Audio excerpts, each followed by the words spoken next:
buffalo sauce. Wings that will crunch the rest. New KFC Saucy Wings. It's finger-licking good. Nationwide 90 FM, continuing the tradition of fair, fearless, and factual reporting. You're listening to Nationwide 90 FM. The time is 5 o'clock. From the Nationwide News Network, comprehensive, incisive, tough. This is Nationwide at 5. Good afternoon, I'm Andrew Cannon. Coming up in the news for this Saturday, April 26, 2025, Health Minister Dr. Christopher Tufton has ordered the Southeast Regional Health Authority to audit the maintenance systems at the KPH. Decorated Jamaican policeman Fitz Bailey sworn in as Commissioner of Police in the Turks and Caicos Islands. Government Senator Dr. Safar Longmore has blasted the opposition PMP for what she sees as chauvinistic attacks against her. On the international scene, thousands line the streets of Rome as Pope Francis laid to rest after Vatican funeral. In sport, President of the Pan American Boxing Confederation, Elise Sinoli, is in Jamaica for a 5-day visit. The details after this.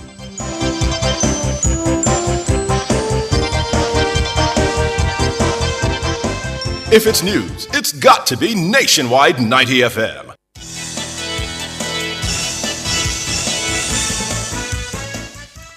Health Minister Dr. Christopher Tufton has ordered the Southeast Regional Health Authority, SARA, to audit the maintenance systems at the Kingston Public Hospital, KPH.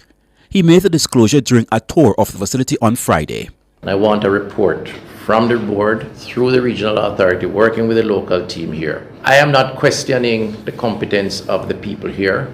As I say, we have all seen the work. The evidence is there to support it. We don't have to buy into the rhetoric about crisis because you do the work every day. But nevertheless, there are some contextual realities that I think requires adjustments in the approach that we take. If we have an old plant, as is the case with an antique car, more time will have to be spent giving it routine servicing.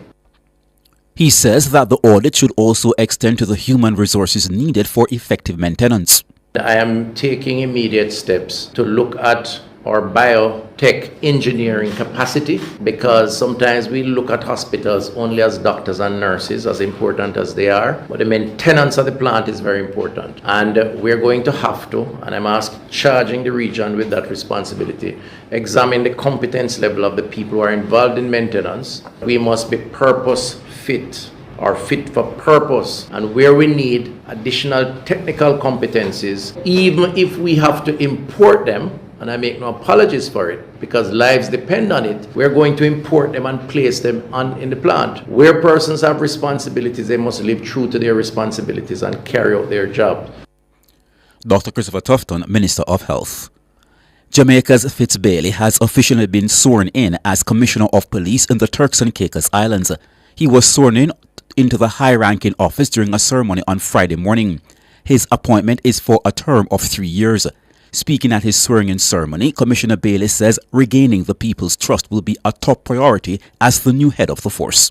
We cannot chart a new course without addressing the current distrust that has emerged, the testing of public confidence, and the hard question communities are asking, and rightly so. So we must answer, not with excuses, but with truth and openness. That is why, under my leadership, we will seek to restore legitimacy, not with slogans, but with service. We will rebuild unity, not through forced compliance, but mutual respect. Fitz Bailey, Commissioner of Police in the Turks and Caicos Islands. Bailey enlisted in the Royal Turks and Caicos Islands Police Force as Deputy Commissioner in October 2024. He was appointed Acting Commissioner 6 weeks later following the resignation of Edwin Martin. Bailey retired from the Jamaica Constabulary Force at the rank of Deputy Commissioner in charge of crime and security. He has over 40 years' experience in law enforcement with a track record in counter-terrorism, organized crime, intelligence, financial fraud, and community-based policing initiatives.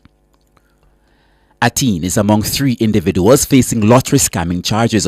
The Trelawney Criminal Investigation Branch CIB charged the 4 individuals with possession of identity information following targeted lottery scam operations carried out in Florence Hall Village in the parish on Thursday, April 24. Charged are a 17-year-old of Clarkstown, Falmouth, Trelawney, 20-year-old Jada Campbell, a student of Florence Hall Village, Trelawney, 24-year-old Henry Libets, a farmer of Florence Hall Village, Trelawney, and 29-year-old Javon Brown of Florence Hall Village, Trelawney. According to the Falmouth Police, between the hours of 5 a.m. and 7 a.m. on Thursday, August 24, lawmen carried out targeted operations at 2 premises in Florence Hall area. During the search, documents containing identity information of several individuals residing overseas, as well as an international bank card, were discovered in the possession of the accused. They were taken into custody and formally charged on Saturday, April 26. Libert and the teen are set to appear before the Clarkstown Parish Court, while Brown and Campbell are set to appear before the Duncans Parish Court on Monday, April 28. Government Senator Dr. Sophia Longmore has blasted the opposition PMP for what she sees as chauvinistic attacks against her. Dr. Longmore used the debate of the Jamaica Teaching Council bill to address what she considered a tangential but personal matter. It follows her raising concerns over the decision-making of opposition leader Mark Golding during her State of the Nation debate contribution last year. Calicia Wright tells us more. During her State of the Nation debate earlier this year, Dr. Sophia Longmore made reference to a skit at a PMP meeting in Kingston where Mark Golding held a chain around the neck of a black dreadlocked man. The skit was intended to present Golding as a champion of the oppressed who frees them from bondage. However, Dr. Longmore says the optics were bad and causes her to question Mark Golding's judgment. She likened that critique to the professional standards now being set for teachers through the Jamaica Teaching Council. As I reflected on this bill, there is no question that the leadership of our country impacts on our children. And so when I brought this image of the opposition leader with a man in chains on the screen, and I decided not to do it again today because it defiles our parliament. This image, Mr. President, is an image of leadership that our children should never be exposed to, in my opinion. For someone who is seeking to impart the standards and reflect the standards of our country that our children are exposed to, in my mind, this should never be a possibility. Dr. Longmore says this formed part of her civic and professional duty as a government senator. In response to me doing my civic duty, my duty in this house to relate this standard for our people and my concerns that someone would choose to do that who is seeking to lead our country, I'm doing my job, which is what we're hoping to do with this bill, to ensure the standards for our children. Senator Crawford. She says she's received chauvinistic attacks from the PMP due to her divorce. And what did the opposition do in response to me raising this? They attacked me personally. They dug up and reflected on my divorce and reflected that I am a bitter woman because I am divorced from my white husband. How very low and chauvinistic. It would never happen to a man. It would never happen to a man. And I sat silently and I watched. I have 2 children. My son, when that image came up, broke down in here. And they attack my personal life. Calicia Wright for Nationwide News. Jamaica's trade deficit shrank by 3% at the end of 2024. That's according to the latest data provided by the Statistical Institute of Jamaica, Statin, on Friday. Siobhan Campbell tells us more. Statin says Jamaica's trade deficit closed the year at $5,420.8 million US. This marks an improvement from the previous year's figure of $5,590.3 million US. The country's total import bill for the year was valued at $7,288 million US. This represents a 4% decline compared to the $7,592 million US recorded in 2023. The decrease was largely driven by reduced spending on raw materials, intermediate goods, and fuels and lubricants. This fell by 10.6% and 6.9%. Meanwhile, Jamaica earned $1,867.2 million US from total exports in 2024. This marks a 6.7% decrease when compared to the $2,001.8 million US earned in the previous year. The decline in total exports was primarily attributed to a sharp drop of 62.9% in the value of re-exports. In contrast, domestic exports showed positive growth, increasing by 11% over the same period in 2023. Siobhan Campbell for Nationwide News. The Jamaica Defence Force JDF has announced that Private Kevian Crawford has died. He succumbed to injuries he sustained following a motor vehicle accident on Easter Monday, April 21. The soldier died at the Kingston Public Hospital, KPH, on Friday, April 25. It was noted by the JDF that the Chaplaincy and Welfare Department is providing counselling and support services to the soldier's family and the battalion to which he was posted. The JDF has offered its sincere condolences to the family, friends and loved ones of the late private. The National Water Commission, NWC, says it's working with the National Environment and Planning Agency, NEPA, to address the deaths of 10 crocodiles at the Greater Portmore Sewage Pond facility in St. Catherine. The crocodiles, including a female with several eggs, were found dead on Tuesday. Dana Davey reports. The crocodiles have lived in the sewage ponds for years. However, it's understood several ponds were neglected and left to dry out. It's understood a plastic liner in the ponds prevented the crocodiles from escaping. The NWC says it's aware of the significance of wildlife protection and takes its environmental responsibilities seriously. The Commission says a segment of the pond network had been temporarily dried out to facilitate remedial work. It added that at the time of emptying the ponds, all crocodiles were safely removed. NWC says subsequent follow-up checks confirmed no crocodiles were present. Preliminary assessments indicate that the animals accessed the dry pond area and were subsequently unable to exit, leading to their deaths. The NWC says it will implement and follow all recommendations prescribed by NEPA to prevent any recurrence. Environment Minister Matthew Samuda says he has commissioned an urgent multi-agency investigative tour of the sewage ponds. He says the tour is set to be conducted within the next 36 hours. And opposition spokesperson on environment and ecological heritage, Senator Sophia Fraser-Binns, says the incident raises serious questions about the management of the area. She's calling for NEPA to conduct an immediate investigation. Dana Davey for Nationwide News. The JCF is advising members of the public that to facilitate Carnival Road marches tomorrow, Sunday, April 27, several road closures will take effect across the corporate area at different times, beginning at 7:30 a.m. According to the police, the motoring public can expect delays or detours along roadways in and around New Kingston, Halfway Tree, Ligony, Hope Road, Northford Boulevard, Trafalgar Road, Waterloo Road and Oxford Road. During the parades, there will be no parking in designated or no parking zones.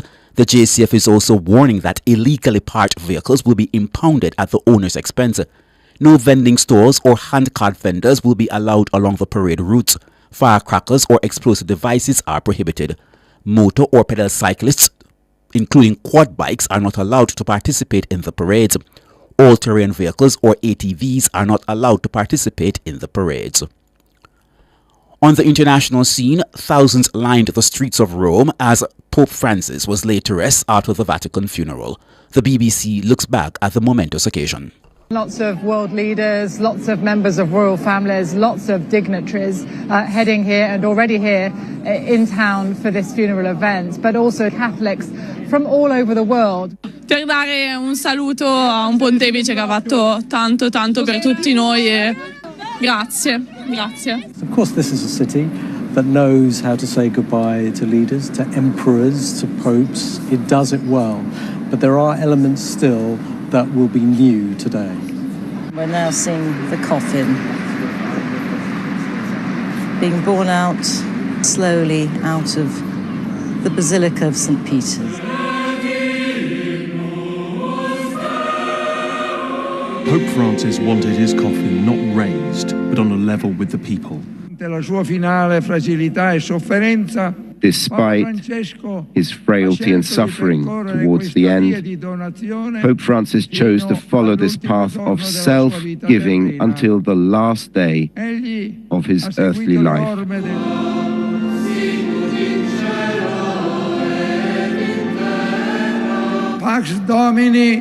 The peace of the Lord be with you always. and with your spirit. The celebrant has wished everybody peace and has asked everybody to give each other a sign of peace. So people are turning to each other.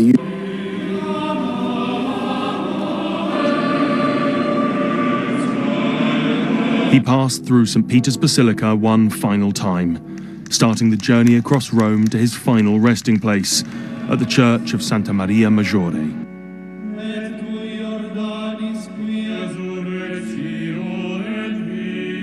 His burial in a poorer area of the city, an example in death of the principles by which he lived his life. That report from the BBC. And still on the international scene, Donald Trump has questioned Vladimir Putin's willingness to end the war in the Ukraine following his meeting with the country's leader Volodymyr Zelensky on the sidelines of Pope Francis's funeral. Posting on social media after leaving Rome, Trump said he feared Putin was tapping me along after Moscow's strikes on Kiev earlier this week, adding there was no reason for Putin to be shooting missiles into civilian areas. Earlier in the day, Trump and Zelensky were seen in deep discussion at St. Peter's Basilica shortly before the funeral began. The White House described the 15-minute meeting with Zelensky as very productive. The Ukrainian president said it had the potential to become historic. And now to sport. President of the Pan American Boxing Confederation, Elise Signoli, is in Jamaica for a 5-day visit which is set to end on April 29. Signoli has high expectation for Jamaica to play a lead role in the sports development in the region. She is the first female president of the regional body. Signoli was elected to the position in March. She was an accomplished boxer before her entry into administration.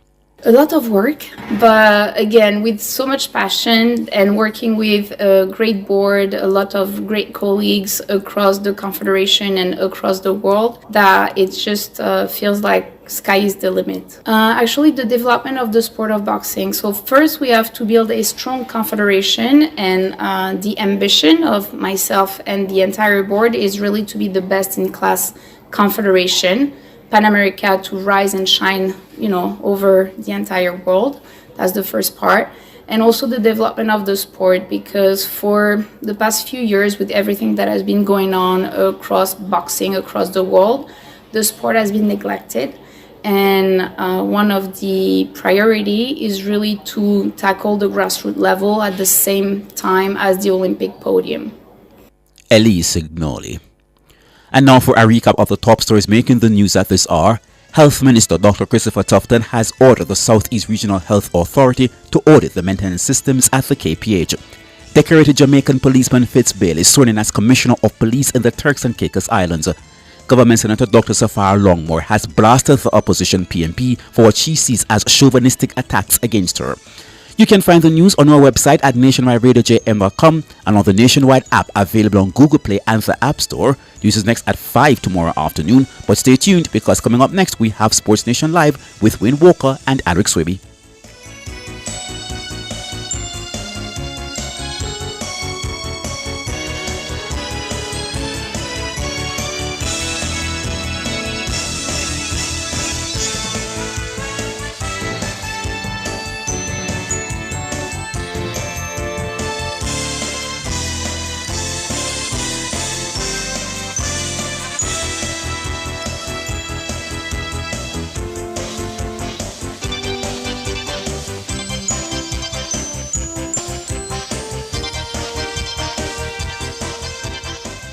Share in the experience at Fontana Pharmacy. We have a wide variety of items in store just for you. Fill your prescriptions while you shop. And senior citizens enjoy 10% off. Shop household, cosmetics, toys, and many other departments. We also offer curbside pickup and delivery. Visit our website at fontanapharmacy.com. Fontana Pharmacy, where it's all good inside. Every man in a wake up, you drop your nose like it a drop off. You walk on it, the soju out and this dirty, nasty cough. Yes, and you may attack, don't look around, don't drop your nose. Galang go bathe your kin and hurry up and put on your clothes. The soju out and this cough, don't worry yourself, you're not have stress. Get Fisherman's Friend, all the cough it will suppress. It have a minty flavor. Go to the pharmacy, spend your money. Stop laugh up with the cashier, nothing about your sore throat, not funny. Aventa Jamaica distribute this. Them your people you can trust. Not talking on nobody's face, get Fisherman's Friend first. mother's journey of love shared from generation to generation. Give her the ultimate relaxation and escape to Adam and Eve Day Spa and Salon for a mommy-made new experience this Mother's Day, Sunday, May 11. Book now at www.adamandeve.dayspaja.com. Purchase gift certificates or call 876-754-6017. Get mom the perfect gift of love. This Mother's Day, let Team Adam and Eve take her on a spa journey. She deserves it. Big news! The Big Bite Food Safety Show now airs on Nationwide 90 FM with your host, Alison Richards, the food safety girl. Join Alison every Tuesday from 1 to 2 p.m. as she serves up expert advice, tips, and insights on everything food safety. Stay informed, stay vigilant, and remember, food safety is everybody's business. Don't miss a bite of the action. Tuesdays at 1 p.m. only on Nationwide 90 FM, the new revolution in media.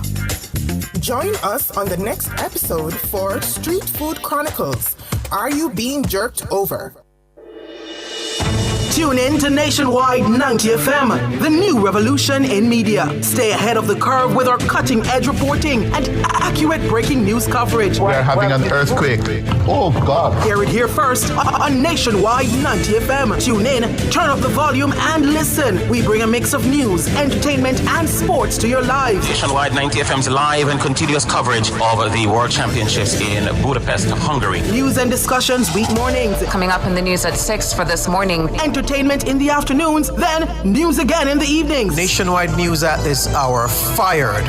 Also, tune into the entertainment and sports shows in the nights and on the weekends. It is Boy Things After Dark right here on Nationwide 90 FM. Everything is news, from current affairs and entertainment to sports, business, and other categories. Nationwide 90 FM. This is Beanie Man. Give it to them. Zaga, Zen. From every whisper to every commotion. That's rubbish. The KSAMC cannot investigate itself. Every news story unfolds here first at Nationwide 90 FM, the new revolution in media. Every sound is a story, and every story we share is news.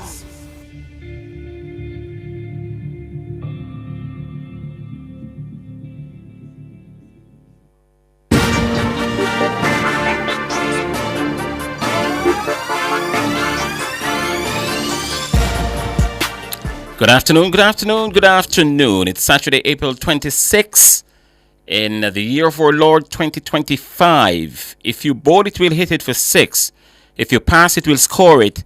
Give us a pool, and we'll dive right in.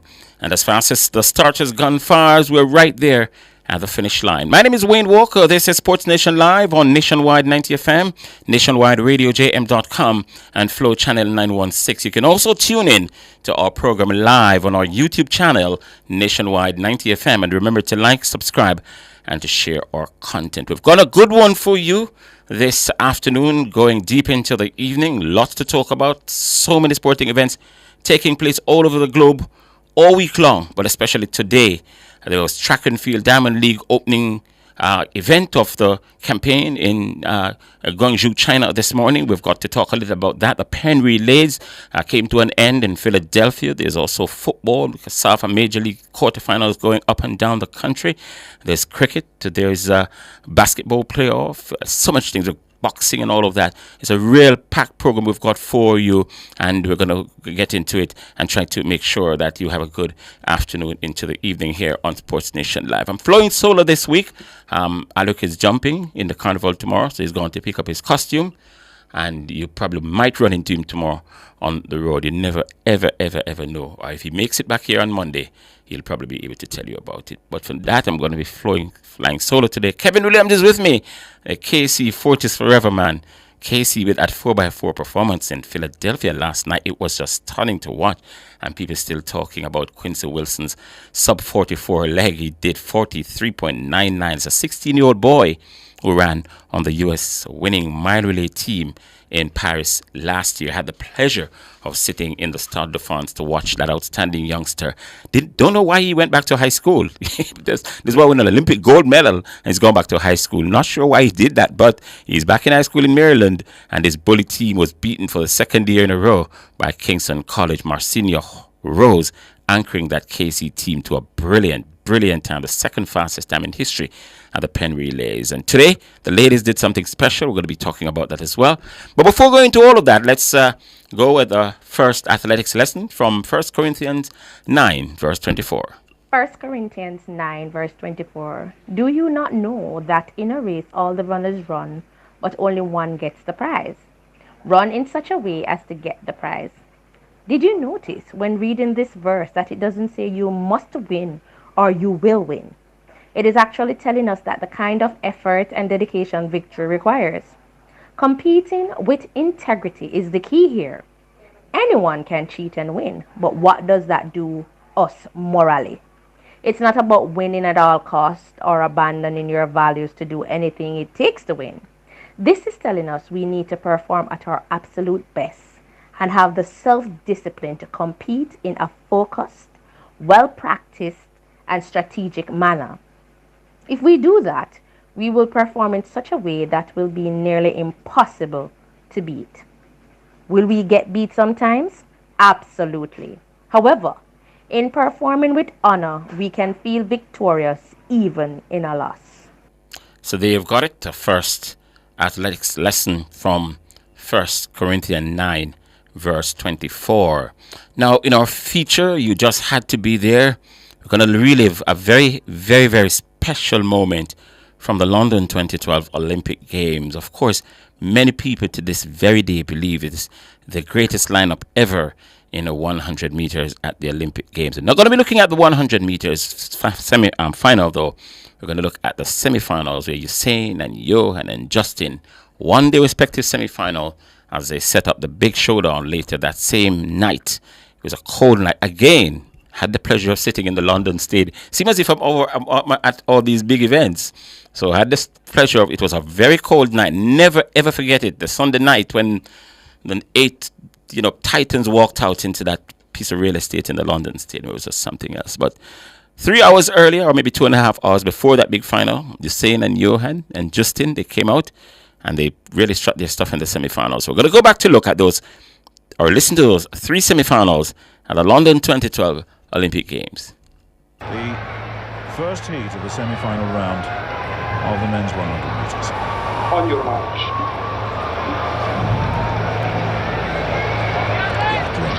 Aggressive look on that face. And in the fourth line, Ledman and next to Gatlin.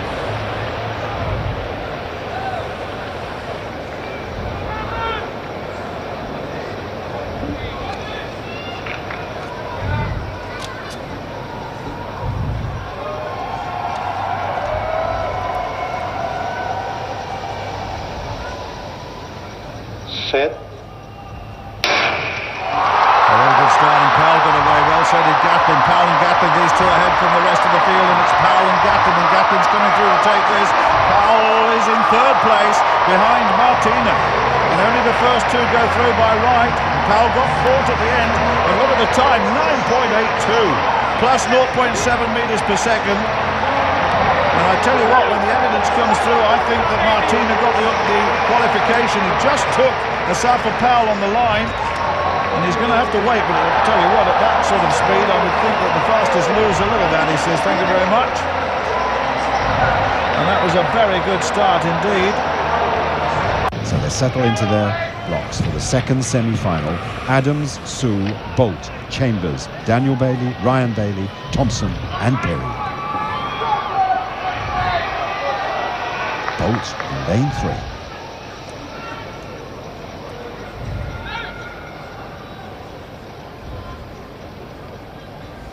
Set.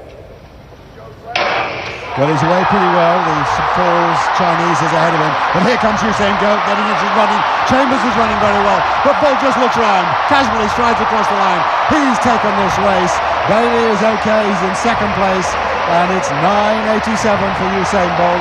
There may be some questions about him. Not so many now. 9.87, 1.0 win behind him. He looked pretty good because he eased down over the last 20 metres. He looked around with about 30 metres to go just to see what's happening around him, and there's his reaction to yet another fine victory. Ryan Bailey is also through the final at 9.96. Thompson was third, 10.02, nothing like as quick. But there he is, reasonable start, and here he comes. Yeah, it's a very, very fine last 40 metres or so, and he leaves Dwayne behind, and Dwayne actually suffers as a result of that, with Ryan Bailey getting into second place, and Chambers actually given fourth at 10.05, so it's another good run. Look at this, he's having a look across. This is not supposed to, this is the Olympics, it's not supposed to happen like this. You're supposed to have to try. Do need to know that Powell and Thompson are the two fastest qualifiers so far, 9.94 and 10.02, so those are the times to watch. There's the lineup then, lane 2, Hyman of the Cayman Islands, Cirillo in 3, Trinidad and Tobago, Tyson Gay in 4, Yamagata of Japan in 5, then Johan Blake, Jamaica 6, Jamili, Great Britain 7, Atkins, Bahamas 8, Warner, Canada in lane 9. Another loaded heat of this semi-final round is quite incredible. This is the final heat of this round, of course. Cirillo, missed Hyman out at the moment, the Cayman Islands. Cirillo, I'm just wondering whether he's there, in fact. No, he doesn't start, that's why they haven't shown him. Hyman from the lane 2, so he started with Cirillo in lane 3, World 200 metre finalist, semi-finalist last year. Well, Tyson Gay, the former world champion at 100 and 200 metres, had the surgery to repair a tear. Yamagata, Blake, Jamili, Atkins and Warner, only the first two to go through by right. On your mark. This is the man who defeated Usain Bolt in the Jamaican Championships, is the fastest man in the world thus far on time, 9.75. Tyson Gay, the American, coming back to real form.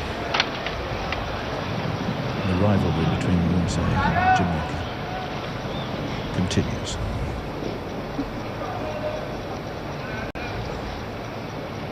Tyson Gay.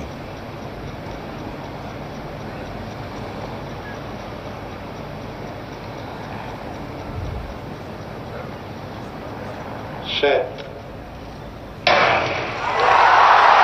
Well, certainly the Japanese got the box Yamagata, but here comes Tyson, and here comes Johan Blake, and Blake storming through now, eases down in 9.85. Wow, ahead of Tyson. 9.85, what a final we have got on our hands later on. Wow. Well, he won his heat in 10 flat. And I have to say that he got 9.85, Tyson Gay got 9.90, so the times are quick. I tell you, Yamagata, what's this? Johan Blake, I was just looking up at the board. Let's have another look at this. Look at the start. Well, terrific start by the Japanese between them, but Johan Blake, he eases down a little later than Bolt.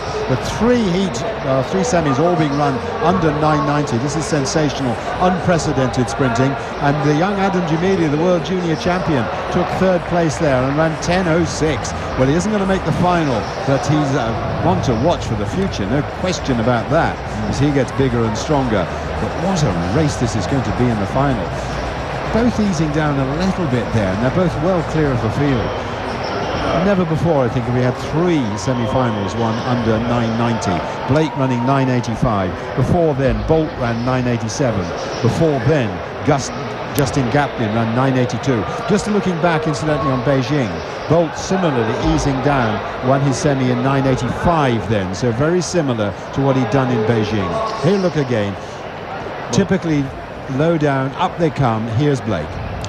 Yeah, I was pleased with Yamagata, the Japanese. He didn't get through, but my goodness, over the first 60 he was very quick. But then the burners are on. Johan Blake, the Jamaican champion, I have to say that. The world champion, remember Usain Bolt was disqualified for a false start in the heat of the World Championships, hasn't made that mistake here. But this fella, in total contrast in stature, shorter, stockier, more muscular and more powerful in a sense. Certainly that's the perception, although that is obviously not the case. But Johan Blake, 985. Tyson Game, 990. Adam Jamili, what about that? 1006. The young man, the World Junior Champion, is on his way.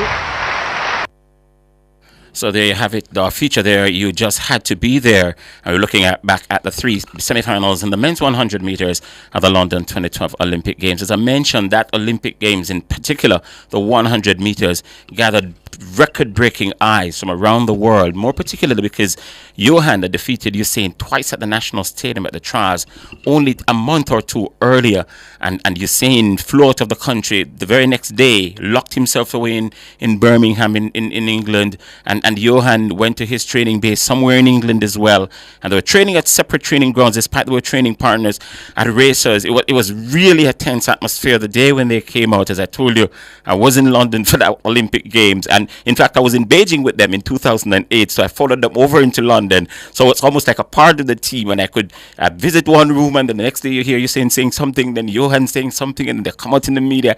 It was just crazy. And then that Sunday evening when they clash inside that Olympic Stadium in London, the entire city, you can know when Usain is running, because when you turn up at the train station, it's overpopulated. The police operation in and around London, you step up markedly. So it was crazy, man. It was crazy. It was a really good time to be at the Olympic Games, and Jamaica came to a standstill. I've never, Kevin, experienced this halfway tree magic where the board is up and people come out in Dutch pot and all that. I've never experienced it. I'm always away. Always. Never ever experience it. If it's a world championship, I'm there. If it's an Olympic Games, I'm there. So and I hope not to I hope not to experience it. Last year I hear they didn't have that when I was in Paris, and I was kind of sad because it's nice when you're over there and you hear people talking about it, but it just brings back memories and so on and so forth. So yeah, so that was a feature. You just had to be there. All right, if you're impatient and can't wait, as I told you, I'm going to have a special guest in studio. He's here with me. I'm going to be introducing him in just a short time, but I just got some results from the pen relays, the official results. So yesterday the boys were in the finals. Today it was the turn of the girls, and just about an hour ago the Heidel team that won boys and girls champs this year, man, they were stunning. They threw down 3 minutes 30.42 seconds, a new record of the pen relays, to win the 4x4. Now this is really stunning stuff. So the new frontier now I think is 3 minutes 29. Who to tell what these girls can go on to do. In the 4x8 it wasn't so great because Alphonsus Davis, they were second. They did 8 minutes 46.23, and that's the best the Jamaican team did there. Edwin Allen was third. They did 8 minutes 46.57, and Homewood Technical was third, 8 minutes 47.76.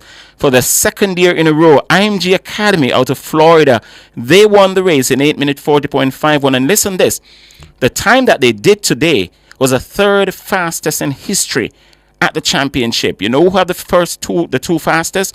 Clearly Jamaican schools. Veer Technical, of course, remember they ran a world junior record of 8 minutes 37.71 in 1991.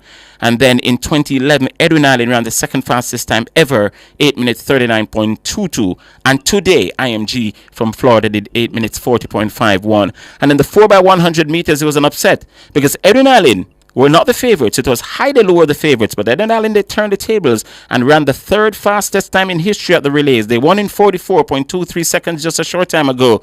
Heidel was second in 44.65. Homewood Technical fourth, 45.57, and ninth was St. Mary's High, 47.18 seconds. We're going to be delving a little deeper in the pen relays a little later on because we're going to be talking to Leighton Levy about all things track and field, because remember, there was a Diamond League in Guangzhou, China today, and was the opening Diamond League thing.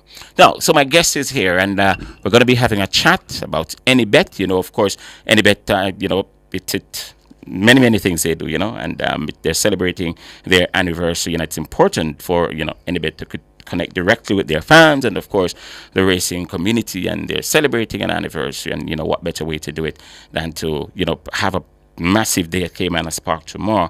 They're going to have a race day where the races are named after Anybet products. I think that's going to be the situation. But, let me not, go about and talk as if I know. I've got the man here to tell me everything, Mr. Don Mark Smith, who is General Manager for Anybet. So, Mr. Smith, good evening. Thanks. Good afternoon, actually. Thanks for joining me. Yes, good afternoon, Wayne. Thank you for having me, and good afternoon to your listeners. You're going to be jumping tomorrow?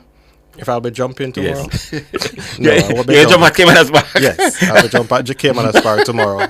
Definitely. I thought you went to pick up your costume. I don't know. No. Not this year. Not this year. Not this year. Yeah.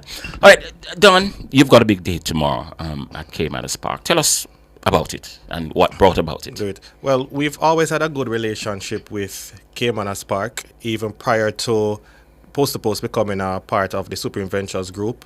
So a few years ago, we resumed our closer relationship with them by having a sponsoring race day when we were celebrating our 10th anniversary. And as such, we decided to continue that over the last 2 years. So this coming Sunday, in celebration of our 12th anniversary, we have our another sponsored race day where we'll also have 2 races that are specifically named in honor of Enibet. Oh, it's only 2 on the card? Right, it's only 2 on the card. Okay. Right. We have the number 9 race, that will be the Enibet.com sprint. And then we have the 10th race, which is the final race of the program, which is the Enibet 12th anniversary trophy. Oh, that's race number? 10. Number Right. 10. So it's number 9 and number 10 are the ones that are going to be. So we're closing the show tomorrow. Okay. But our team will be there from the start of the day with some, sponsored guests and some other persons in the director's boxes, celebrating and having fun, watching the races. It's the same place you call the Enibet Chill Spot? Well, I didn't call it Enibet Chill Spot today. I know it at the director's, but I guess tomorrow we can call turn it it into Enibet. that. We can turn it to the Enibet Chill Spot for tomorrow, definitely. Become informal tomorrow and just hang out there. Yes, and just hang out there. There you go. Of course, it's not only going to be racing. Tell us what is going to be happening. I'm sure music, you're going to have performances, giveaways. What do you have in store outside of just the racing? Just the racing. We'll have some giveaways on site as well. We have our persons there going around having discussions with the customers, find out who's their favorites horses, etc. There'll be food, there'll be music for guests, etc. Nothing too elaborate, but something just to say thanks and just also share in the passion and the love that people have for horse racing. Well, as Jamaica's number 1 choice for online betting, you can't just Mark, you're playing down the thing as if, it's not, it's not really anything. Just come, and if something happens, just come and enjoy yourself. But I don't want to give away anything. So I want person to turn out. I know we have the regular customers and putting that they're always at Caymanas Park, and with something extra, I'm certain they will be excited. And just have a person on site. Just to say that our actual anniversary date is the 29th of April. It's 29th of April. Okay, right? But, okay. Because of so we have to have the race days, as you know, is usually Saturday, Sundays are holidays. Yes. So this Sunday we're having our race day. But we have some special things in store for our online and other customers come the 29th of April, which is on Tuesday. Yeah, don't tell me about that just yet. But one of the things that I did some of my research on when I heard the race day for Enibet race day is going to be on Sunday was to do the research to see the numbers that turn out at Caymanas Park on a Sunday, because as you know, Wednesdays and Saturdays are the traditional race days. But I was surprised to hear that Sundays are populated at Caymanas Park as well, so you can expect a good turnout. Yes, we definitely, because as I said, we've had it last year, we had it on a Sunday as well. Sundays, because you have to remember, Saturdays is actually, even though that's the day that most were familiar with, it's a busier day for persons. Sundays are more relaxed days, so persons can actually come out as a family and enjoy the proceedings that's there. It's an afternoon session. Some persons will do what they need to do in the morning, and from midday until 6 p.m., you come and enjoy the races at Caymanas Park. You plan to spend the whole day there tomorrow? Yes, I'll be there for the entire day tomorrow. I know, with guests and making presentations. Otherwise, it's just the nature of being at a particular position. Yes, so you have to make yourself available. I'll definitely be there with my team and some of my friends and guests. So the 9th race and the 10th race, is the 10th race the feature on the card, aside from the fact that it's named after Enibet? Is it the feature race on the card? Yes, it is. Oh, so that's one of those you're going to make a presentation with I'll as make well. a presentation for that one. Great. Definitely. But it's been an incredible year for you, Don Mark. Yes, we've had an incredible last few years. Coming out of 2020 and growing and expanding our business, we've looked at doing different things, getting ourselves more exposed and getting our name in the persons, because we've been a bit laid back in our approach, but now we're being a little more out there, letting persons know what we're doing, what we can offer to the customers, because betting is entertainment. And that is what we want to do. We want to pair our product with anything that is entertaining. Racehorse is one, and we're looking to have our, wet our feet in some other things as well as we grow through the rest of this year. And you're not in a position to say just yet. You know, tomorrow is an idea that we've been working on for a few years, so something special may be on the cards coming the next year or two. Given the uniqueness of what tomorrow, not based on our awareness, but what is happening, in Kingston area. So tell me what Tuesday is going to be looking like. It's actually the day of your anniversary. Right, so the day of our anniversary, it's a day at, we have over 40 locations island-wide. We'll be having some special in-store promotions at some key locations. I don't want to give them away so anybody rush, but we're going to send out that information just to see if we have our customers who are just waiting and nipping at the bud to hear what we're doing. So look out for some special in-store promotion at some of our locations across the island. It could be Kingston, it could be at our head office that we have a lounge as well. It could be in Montego Bay where we have a new location that we actually opened about 2 months ago. So just look out for that. We have locations in Mandeville as well. So I'm just giving some hints as to where you can keep your ears open to look out for those. Does it involve having your phones close to you? Well, it will involve having your phones close, your friends close, your AnyBet online account close, anyone that you want to have everything that you already available close, because we'll be doing something special for those customers. There's one I could actually put out to persons now. That if you go to anybet.com and sign up between now and on our anniversary and top up your account, we will match your first deposit up to $5,000. Brilliant. So anybody, but remember to put in, you have to put in a promo code. So the promo code is #AnyBet12. So make note, #AnyBet12. I'm going to repeat this throughout the program. Yes. Right, so #AnyBet12. AnyBet12. Right, so put in that promo code at sign up, and after your first deposit, we'll match it up to $5,000. So if you top up with 1,000, you get $1,000 more. But don't put 6,000 expect you get 6,000. Well, if you get 6,000, you'll get the 5,000.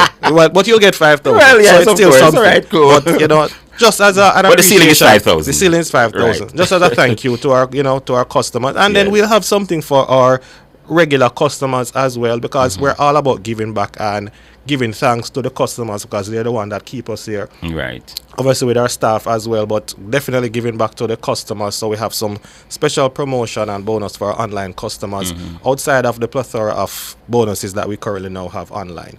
Yes. I interviewed you at the Super Bowl watch party that we did this year, and I mean, I've been following AnyBet before, but since that interview and the stuff that you said to me during that interview, I started to sort of keep my ears and eyes out, and I've been hearing AnyBet that you've been monitoring and hearing it all around the place. And of course, Diana Buchanan, or a business development executive upstairs, she talks about AnyBet almost like every day. You wonder she work here or she work at AnyBet. Well, thank you, Diana. I appreciate it. There you go. All right.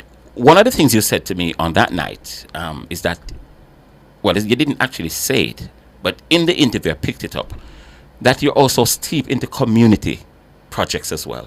Yes. So much so you've sponsored a netball team. And you've had the Hubert Lawrence table tennis thing over at GC Foster College, and so on. You're spreading your wings. Definitely. And I should say that the netball team that was sponsor, Knicks Netball Club, they did very well in their preliminary round. They only lost one match and only by 2. So they should be on to the quarterfinals for the divisional round of the Netball League. So again, just want to big up Knicks Netball team. They will be joining us tomorrow at the track as well. Well, a few members of the team. Because of course we invited them to celebrate with us, because they have done well in also not just representing themselves but representing the brand, following them when I'm watching some of their games, seeing how they go about their business. So I just want to thank them for coming on with us, or partnering with us to develop their sport and let persons know about netball as well in Jamaica and growing that team. As relates to the late Hubert Lawrence, the tournament was awesome. We had a very good turnout of participants, young persons, older persons participating and just recognizing what he stood for, what he believed in terms of the sport and growing it. So we're looking to continue that relationship as well with the table tennis tournament. We've always looked to do things and start the trend. I remember in 2020 with COVID, we went about donating tablets to a number of schools across the island in Kingston, St. Catherine, etc. So we've always had our, doing the small things that we can do to give back to the community. We work with churches in terms of installation of water tanks, different things that we can do, but we do make our contribution to the community, and it's very key for us as part of our corporate responsibility. Yeah. people might be listening. Some community netball, basketball, cricket, football, you never know, teams listening and hearing Don Mark Smith saying, you know, we're involved, you know, intricately into netball, into community sports as well. How could I benefit from it? Well, how do I become one of those? We get one of those. Persons can send us an email. Just send us an email to info@postthepostja.com. Let us know what it is that you would want to get from us, and then we'll review and we'll talk to our team and see if it's something that can benefit both parties. You know, we'll look at what they're bringing to the table in terms of, you know, and the community engagement and what it can do to develop and grow as a program and as a sport. Because we know there are a lot of teams out there and we'll always want to be involved. I always say corporate Jamaica is key to growth of sports development in Jamaica. And we have to continue that. And as our, you know, part of one of our roles is to ensure that we can do that. Similar to what our parent company, Supreme Ventures, does and the other brands in the group, it's all about, you know, sponsorship, growing the community, being involved so person can know that it's not just about the business that we do, but it's also giving back. And that's giving back twice as much because just based on the nature of our industry, we already give back to the coffers of the government significantly. Some people might not know, but the information is there, so I don't need to go into all of that now. But people do understand we are, you know, very involved and we do make our contribution. Right, and by way of the contribution that you make, you touch and are involved with every national team in the country because they benefit from the money that comes from you into the STF and the other funds that the government fund as well. The Chase Fund, all of those. So it's important that you made that point because a lot of people believe that if you don't give it directly, you're not involved in assisting the different, you know, communities and sport cuts come right and so on. So you're open to bringing on more people then? Yes, we are. Good. All right, so tomorrow, let's go back to Caymanas Park tomorrow. Is there anything that you don't want to tell me here, but for the jockeys who are riding in the races that are named after any bet could very well be surprised with? No? No, I mean they're aware of. Some of them have an idea what to expect over the last couple of years. So they're prime. Let me don't put it this. They're primed and ready to go. Maybe even the horses are even primed and more primed and ready to go, knowing what we have to offer for them tomorrow. Yes. How do you measure, Don Mark Smith? How do you measure if what you're offering to the public it's satisfactory as far as they're concerned? How do you know that you're doing? I mean, your patrons are satisfied with what you're offering. Well, what we've always tried to do is to keep our ears open to what the customer has to say. We know the view persons might have in terms of the betting and the gaming industry, but it's not just. But it's fun for a lot of persons, and persons are not forced to do it. With our betting lounges, person can come and they can sit down and watch any one of their favorite sports and their favorite teams. There's nothing that says you have to place a bet. We welcome persons. Persons come to our locations, have their lunch, enjoy, and just leave after. And that is fine because we're providing a service to the customer because it is a service that we're providing. Some persons find it entertaining to place a bet and they benefit from it because you know they have a chance of winning something, especially if you combine a lot of these bets. And we have a lot of bonuses for our customers, especially in store. I mean, we have bonuses that go up to 20% if you combine 10 or more events. Really? And I must say, just recently we have a customer that won $1.4 million from a $1,000 bet. I'm just saying those are the opportunities that you have to win with any bet. $1.4 million from a $1,000 bet. Wow. And you take bets on local events? Sporting events, no. The only local sporting event we are currently allowed to take bets on is the horse racing event. We don't accept bets on any other local sporting events. That's something that's going to be that needs a little bit more work. And it's not us, it's based on the regulator. The truth is our professional leagues are not where they should be, and the resources that they should get is not where it should be. So there is a little bit of susceptibility to people trying to manipulate the outcome because there's potentially more to be gained from betting than a little bit manipulate. Try it. Well, and you see. There you go. So we try not to keep, so we stay out of that because they have no impact on global events. Yes. So whenever there's an international event, even if it's local, then persons can bet. So last year with the Tri-Series between South Africa and West Indies, We were actually at Sabina Park at the Partisan, so persons were able to bet live as they are being watching and enjoy some of other games. So, even that event as well was a unique setting for us to be involved with the customers, being there, teaching them about the different betting types, the different options and ways they can possibly win. You see, I know, but I wanted the customers, the public, the listening public to know exactly why you don't take betting on local events because of that very same thing. As you rightly say. If you look at the screen, we have here stuff going there, talking about your thing tomorrow. Yes, so that's been streamed right around. Wherever in the world you are, you could see it. And your any bet is right there on your thing. Yes, definitely. Nice shirt and stuff. Thank you. All right, Denmark, I really wish you the very best at Caymanas Park tomorrow, and indeed for the rest of the year, whatever you go on to do. Any bet is ringing in my ears every day. Well, that's good to know. Yes. And as I said, remember to go to anybet.com. We have a lot of bonuses, a lot of give back. We have a sign-up bonus that we call a welcome bonus. We have a birthday bonus. We have promotions where if you bet on 10 events and 1 loss, you'll get back your entire stake times 3 or times 2. So we do a lot of give back to our customers. We have weekly give backs as well, where persons, the aggregate loss that you have for the week, we give you back 10% of that. So the aggregate loss for the week, you give back 10% of it. Of it, yes. That's really nice. Yes, so we have as I said, it's all about giving back to the customers. Yes. We know they're making the effort, and we want to encourage them and keep them with us. Yeah, there are a lot of things happening as I go. There are a lot of things happening in Jamaica that's of with people with international who's going to control it. The Australians are going to be here for a test series against the West Indies at Sabina Park.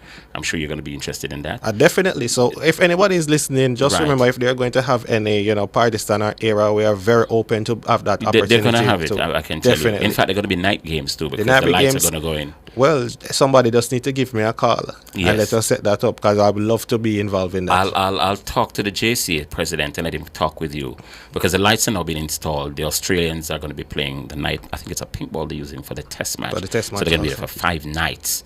And I think there are going to be 2 test matches. I'll let you talk to Dr. Bennett, who's the president of the association, so you can start to put that in place. No problem. There's also going to be the World Championships in September in Tokyo, Japan. That's going to be a huge one. Looking forward. What about the Champions League? The Champions League, oh my God, the Champions League football has been so good in over the years for us. Yes. And even this year, with how things have been unfolding, it's garnering a lot of attention. Well, locations were buzzing the other evening with the matchups. Well, I can tell you, Diana might be coming to you because we're carrying it live. Okay, awesome. The Champions League final, we're going to be having it live here. I think it's going to be exclusive on the station. So look out for Diana to come to you, because she's always going to be knocking at you. So you're going to be taking bets on the Champions League as well. Definitely. What about the FA Cup? FA Cup, yes. Because the semi-final went off today. Tomorrow is another one with City and Forest. Yeah, man, we have customers watching. Persons were in our locations today watching Leon Bailey. Of course, so we're watching everything. Came on and didn't do badly. He came on for about 20 minutes and so on. So you can look forward to a number of those big events. What about the CONCACAF Gold Cup in the United States? You take bets on that? Yes, we do as well.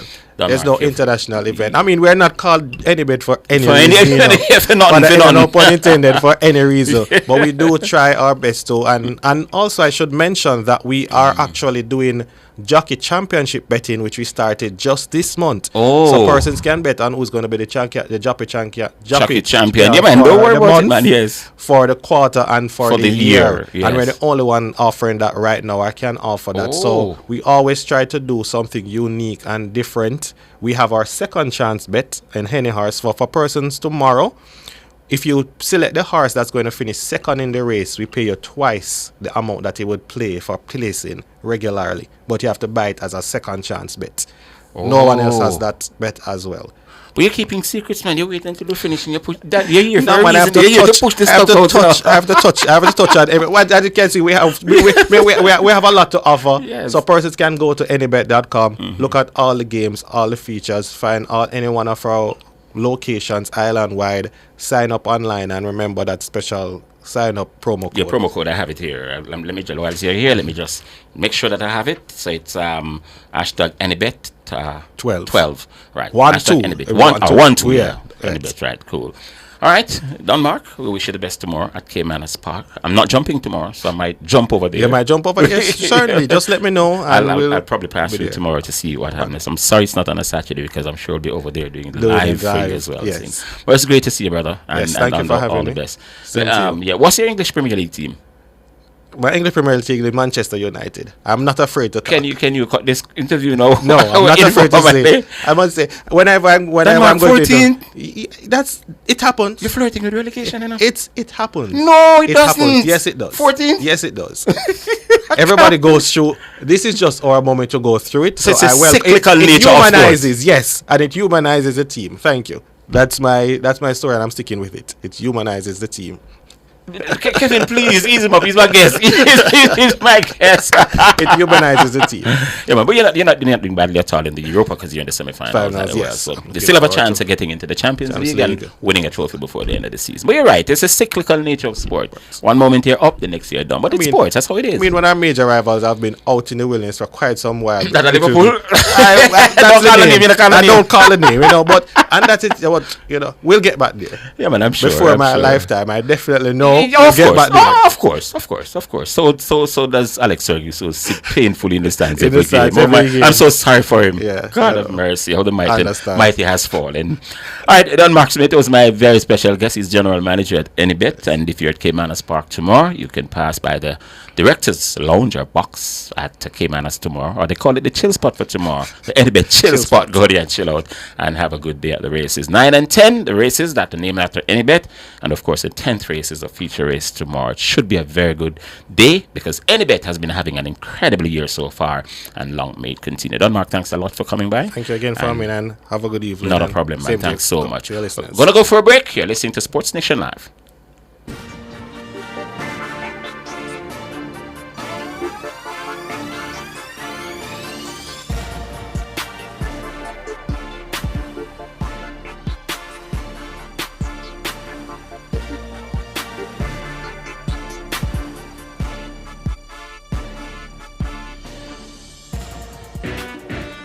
Is your business tax compliant? At Dodge & Global, we take the stress out of tax planning, ensuring you maximize deductions and minimize liabilities. From corporate tax to VAT compliance, we've got you covered. Call 876-929-3670 or 876-926-5210. Email us at info@dodgen.global. Visit us at dodgen.global.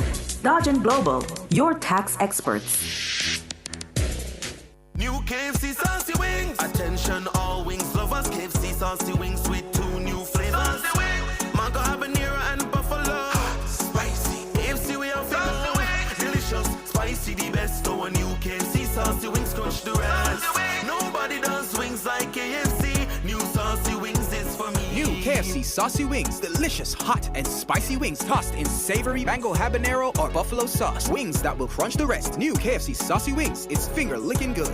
A mother's journey of love shared from generation to generation. Give her the ultimate relaxation and escape to Adam and Eve Day Spa and Salon for a mommy-made new experience this Mother's Day, Sunday, May 11. Book now at www.adamandeve.dayspaja.com. Purchase gift certificates or call 876-754-6017. Get mom the perfect gift of love.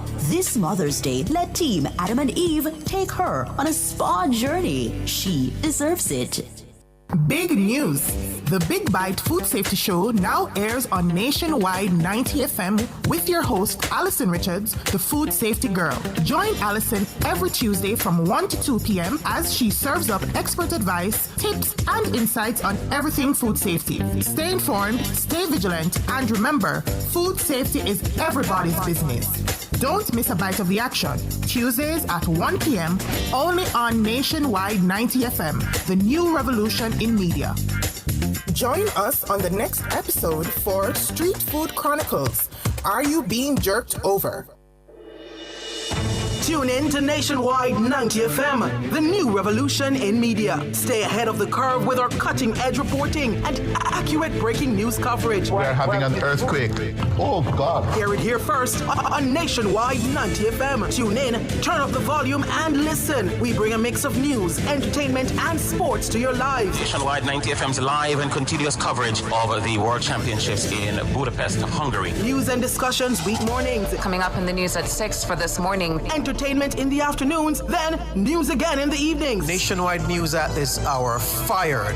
Also, tune into the entertainment and sports shows in the nights and on the weekends. It is Boy Things After Dark right here on Nationwide 90 FM. Everything is news, from current affairs and entertainment to sports, business, and other categories. Nationwide 90 FM. This is Beanie Man. Give it to them. Zaga, Zen. From every whisper to every commotion. That's rubbish. The KSAMC cannot investigate itself. Every news story unfolds here first at Nationwide 90 FM, the new revolution in media. Every sound is a story, and every story we share is news.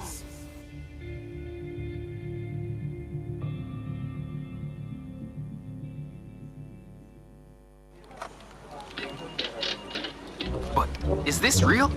Hey Greg, come look at this. Oh my, it's happening. Mr. Daniels, the numbers keep getting bigger and bigger. Sir, the clicks are off the charts. Hello, sales? What's the emergency? 9,000 clicks in one day? 3,000 order? So how much we have left? What? I'll soon call you back. Mr. Nakamoto, it's Danny from Jamaica. I need 5,000 of the big ones. We're back in business. Yes, sir. Arigato. Suene. Amplify your brand. Let Nationwide 90 FM assist you in tapping into a captivated audience across our social media platforms. For more information, contact us at 876-630-1210 or sales@nationwidenewsnetwork.com. Businesses, companies, and entrepreneurs, let's supercharge your brand.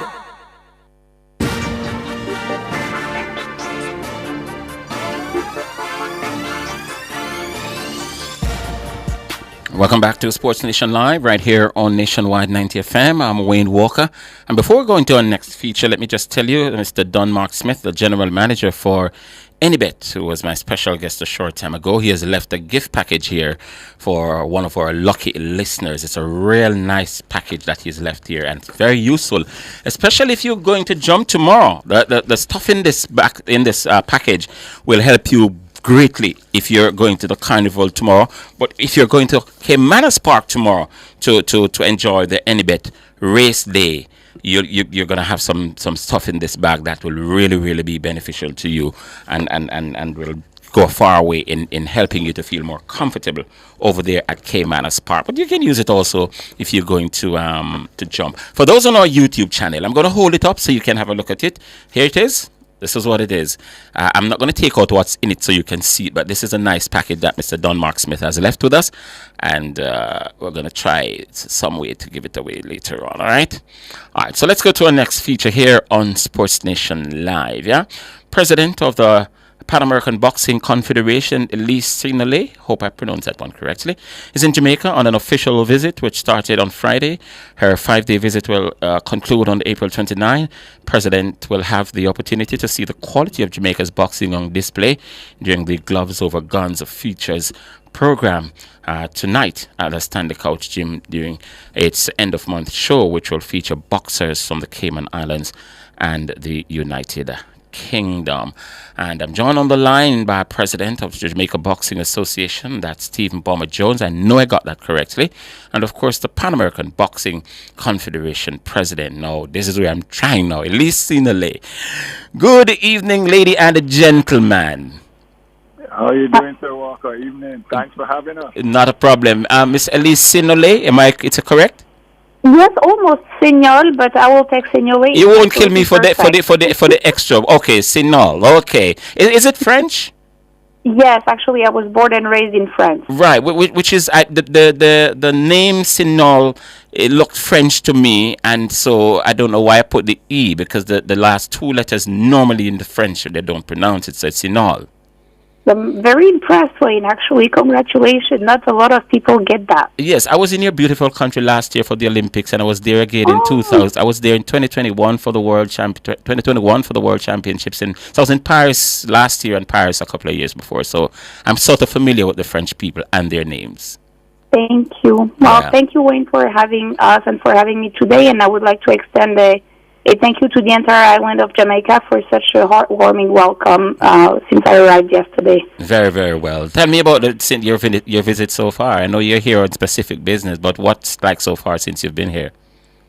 So yesterday, met up with Steven at the airport. We had a few discussions. We worked a little bit, discussed boxing together, met a few people and a few media outlets. And then I took a little break, and I was, lucky enough to be able to attend a couple of parties to understand a little bit the culture of Carnival and what it represents to Jamaica. And I've been very impressed, actually. It's pretty unique. Are you impressed enough where you're going to be jumping tomorrow? You have your costume? I'm ready for the road march. Oh my God! Hold on, this carnival you come for? You come here for the carnival? Boxing is on the side. Well, not really. Boxing is really always my main focus. But I think to understand a country at large, it's very important to understand the culture. As well. Very well, very well. I was just making a joke with you. All right, Mr. President Stephen Bomber Jones, you've got a very powerful administrator in your midst, and I'm sure at the end of the visit on April 29, boxing will be in a better place, if only for the discussions, and then who knows to follow after that, eh? Without a doubt. We're grateful that she's here, obviously, and it's been, as you know, when years in the making for Jamaica to get to a stage or platform where we can have discussions, at this level. And the fact that Elise would take the time, because obviously being the head of the Pan American Boxing Confederation, her time is in demand. Our calendar is very, very full. So for her to come down here, we have to make sure that we are on point in terms of, boxing from any level, from the grassroots level. Elise knows it inside out. So it's a matter of, the stages that she goes to and sees, witnesses is the highest level of boxing. So we want to show the true representation of what we have from. So in order, including the futures tonight, where we have from our junior boxers to our elite boxers on stage. But the idea is to show what we have, where the pipeline can come from, and how it is that as a member of the Pan American Boxing Confederation, we can continue to strengthen the network and at least leading it. We're very, very encouraged for what the future holds. Right. And so I notice you also have boxers coming from the Cayman Islands and the United Kingdom. Yeah, man. So the future program here is it's basically to showcase and strengthen our region. We've been working for a while now for Jamaica to be the hub of boxing in the Caribbean region and spread. Boxing as big as the world is, it's really a small fraternity, and the talent opens doors for whatever level it can get to. Obviously, we're working towards the 2028 Olympics, but there's talent right around the island, and the platform for the shows that we have monthly is the other countries welcome it. So we want to make sure that we can hone our skills here against them, and they can hone their skills against us. And they come here because it's not easy for us to be putting on shows. For the other Caribbean countries to be putting on as many shows as we're doing here. So we're grateful for the sponsors that we have. Without KFC, Sandals Foundation, Doctors Cave Foundation, Good Life Water, it wouldn't be possible. So, but we open it up for more and more competition and more countries coming in. And the more countries that we do have coming in, the more boxes that we have here, that the pool will grow. So. We've been doing it for about 8 months now, and Cayman has taken it on hard. I know that we'll be having some, the Pan American, yes, which covers the Americas and the Caribbean. But I know we have conversations with a team from Canada, but we're grateful to have a team from UK coming down, being here because they've been following the Gloves Over Guns initiative. So we've been in conversations for a while with different areas and different bodies. So we're all going to come together to make make everything stronger. Yeah, Madam President, as president of the Pan American Boxing Confederation, I'm sure you'll be looking at the quality of Jamaica's boxers, as the president mentioned as well. But I'm sure you also have an interest in the sort of facilities that we have here, and with a view to helping any way you can to improve it, and in subsequently to improve the boxers and help them to reach their goals in quick and more comfortable fashion, I'm sure. Yes, absolutely. So, as Stephen stated already, I am, and the board at large, the entire leadership team is very interested by the Caribbean region, because we know that there are talents, and we need to lead from the forefront. And for this, I would really use a boxing analogy, where we know that it's a lot easier when you're in the ring to be on the front foot than on the back foot when you want to actually reach your goal. And that's why I'm even more so excited about tonight's boxing show, Gloves Over Guns of the Future, because it will allow me and the public to be able to witness the development and the growth of the athlete, not only in Jamaica, but in the Caribbean region at large, with the Cayman Island participation. And when you look at it, it's really key, coming from really an athlete background, competition opportunities is key for athletes and for their growth. Because, again, you cannot dance alone in the ring. You need someone else. And this event is such a great opportunity where Jamaican athletes will be able to get experience and dance in the ring with foreign athletes. And it gives them a taste of what international competition is like. And this is very, very crucial, because if you don't have those different styles that you can experience, it's much harder to bring new tools to your toolbox. So I think Stephen and the Jamaican Boxing Association has done a great job to be able to give variety to their athletes and to lead the way for the entire Caribbean region. Because, again, putting competition together is not something that is easy, but the island of Jamaica has the capacity to do so. Yeah. Stephen, will Madam President's visit take her outside of the capital? Not outside of Kingston at this time. I want to go into Olympic Gardens, right? Mm-hmm. I think either Monday evening. We have a board meeting on Monday from Panama. He keeps working, right? Mm-hmm. So we can't miss that. But I think on Tuesday, in between her full roster, I wanted to take her to Olympic Gardens and to show what Sugar has been doing there, to get more hands-on feel of what the Gloves Over Guns feels like and does in the communities, not just with the boxers, but you get to meet the parents and teachers that have been pushing everything. And so I can introduce her to some of the players there. But she leaves on Tuesday evening. Mm-hmm, so everything is going to be wrapped around Kingston.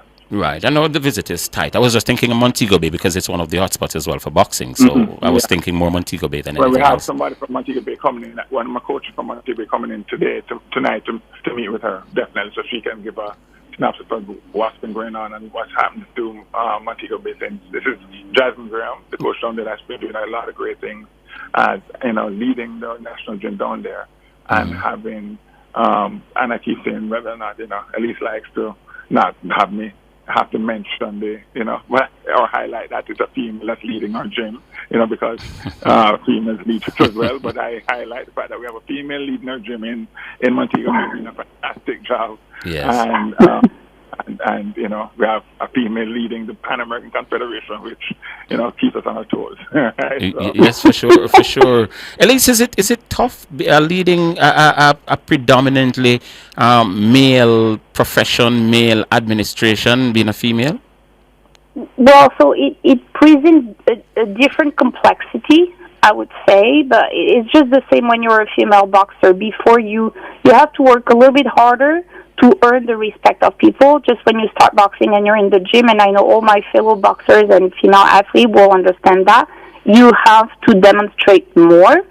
But at the same time, once you earn that respect, I can guarantee you that the level of complicity, understanding, and support is unparalleled. And again, it's true that it's a male-dominated sector, but we have many allies as well. I mean, I've met Stephen Jones back in 2022, and he's been one of my closest allies since. It's very touching, and I'm very grateful to be able to have great discussion with him to be able to lead the sport in the good direction that we want.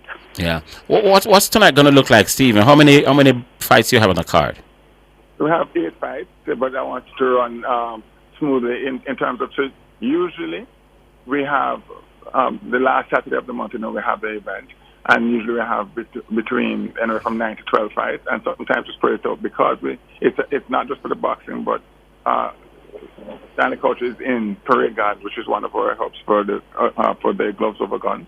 So a lot of it is really to give to the community and to bring, we want a shifting community. So we usually spread the show out longer throughout the evening, but that won't be the case tonight. Like I say, I know Elise has a tight schedule, so we really starting. I'm thinking the fight should start by 8, and if we finish by 10:30, 11, then we would have, I would have been able to show her from the juniors to the elite. So the officials and everybody will be on point to make sure that we have that everything. She gets to see from, like I said, the grassroots boxers. So we have our junior boxers, and then we have our novice boxers, and then we end with elite. And we have some very good elite boxers from UK that will be going up against one of our boxers that from GC Foster, our elite boxers there. We have a JDF boxer who is very good as well, and then we put some of the elite with K-Man, because K-Man has been coming here a couple of times. So we need them to get a taste of where it is we're going. If this is a good measuring stick for our local boxers or regional boxers, our brothers and sisters in the Caribbean, to measure themselves against talent that, boxers that have actually been in situations where they have more activity than we do. Mm-hmm. But like I said, we're starting now where we have monthly shows, so we'll be able to up our game as well. Very nice. Madam President, how healthy is Pan American boxing? Is it in a good state? So if you look at Pan American boxing, it's not an easy and straight answer, and the reason for that is that our confederation under the new International Federation literally was born on March 15. So it's a very short period of time, and there is a lot of foundational work that needs to be done. But what I can guarantee you is that we have a very strong team of motivated individuals that have a passion for boxing and that want the best for the sport, but also for the boxers. So while there is a lot to be done, I am pretty confident that we will get there and we will be able to be even better than we were before when we had a different setup and a different system.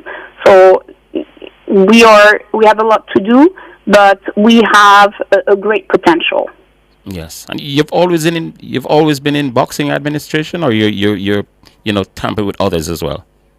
Well, I've always been mostly with the sport of boxing. I started as a boxer back in 2012 and stopped competing in 2017, and that's when I made the shift to transfer more to the administrative piece and being in the back end, I would say, as an athlete representative, because I realized that most often times the people in the boardroom are not really putting the boxer at the center of the decision-making process, and sometimes decisions are being made and they're not beneficial for athletes. And at the end of the day, without the boxers, boxing wouldn't exist.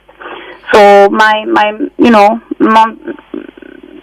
decision-making process and my motivation has always been to put the boxer at the forefront. So now being in the background is, leading the fights in the boardroom, in the meetings, to be able to ensure that the boxers get the best condition and the best chances of their competition when they are in the ring. Very well. You see, now that you've let the cat out of the bag, that you're a former boxer, I am very interested in your undefeated record. What's your record?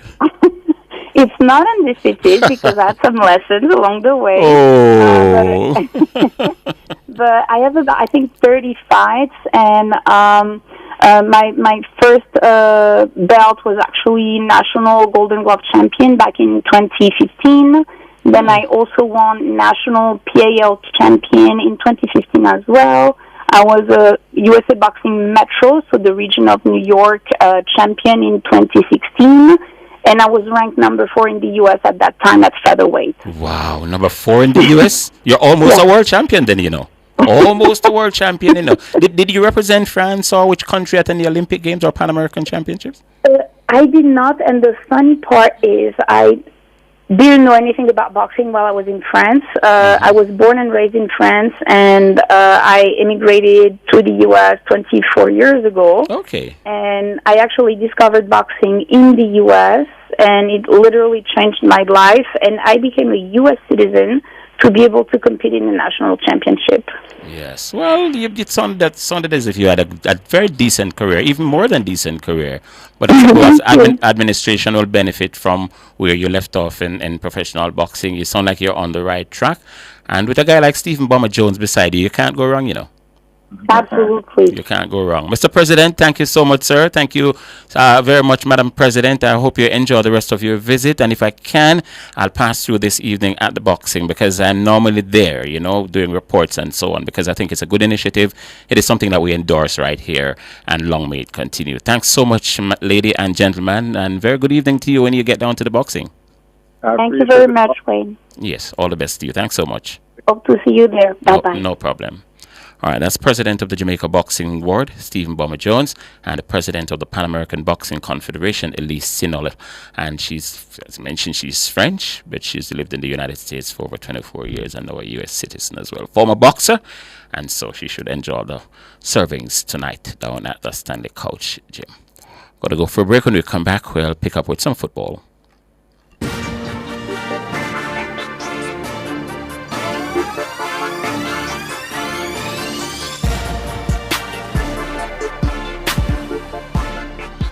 Hop into action this Easter with a loan from Chris and Charles. Borrow $575,000 or more with payments starting at just $12,595. Whether you're renovating, consolidating debt, or investing in your future, we've got you covered with fast processing, unbeatable rates, and exceptional service. Better hurry. Just like Easter buns, this offer won't last. Call 876-926-0609 or visit chrisandcharles.com today. When you think loans, think Chris and Charles. New KFC Saucy Wings. Attention all wings lovers. KFC Saucy Wings with 2 new flavors. Mango habanero and buffalo. Hot, spicy. KFC we have Saucy Wings. Delicious, spicy, the best. So a new KFC Saucy Wings crush the rest. Nobody does wings like KFC. New Saucy Wings is for me. New KFC Saucy Wings. Delicious, hot, and spicy wings tossed in savory mango habanero or buffalo sauce. Wings that will crunch the rest. New KFC Saucy Wings. It's finger-licking good.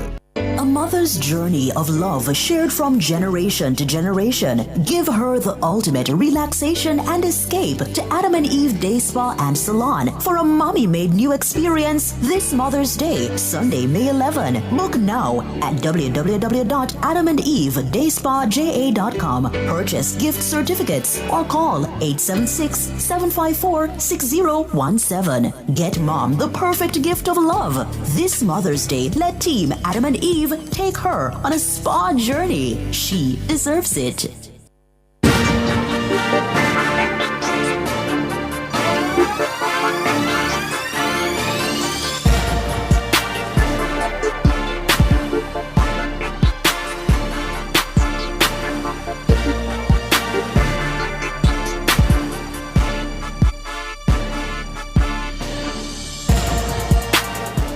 Welcome back to Sports Nation Live right here on Nationwide 90 FM.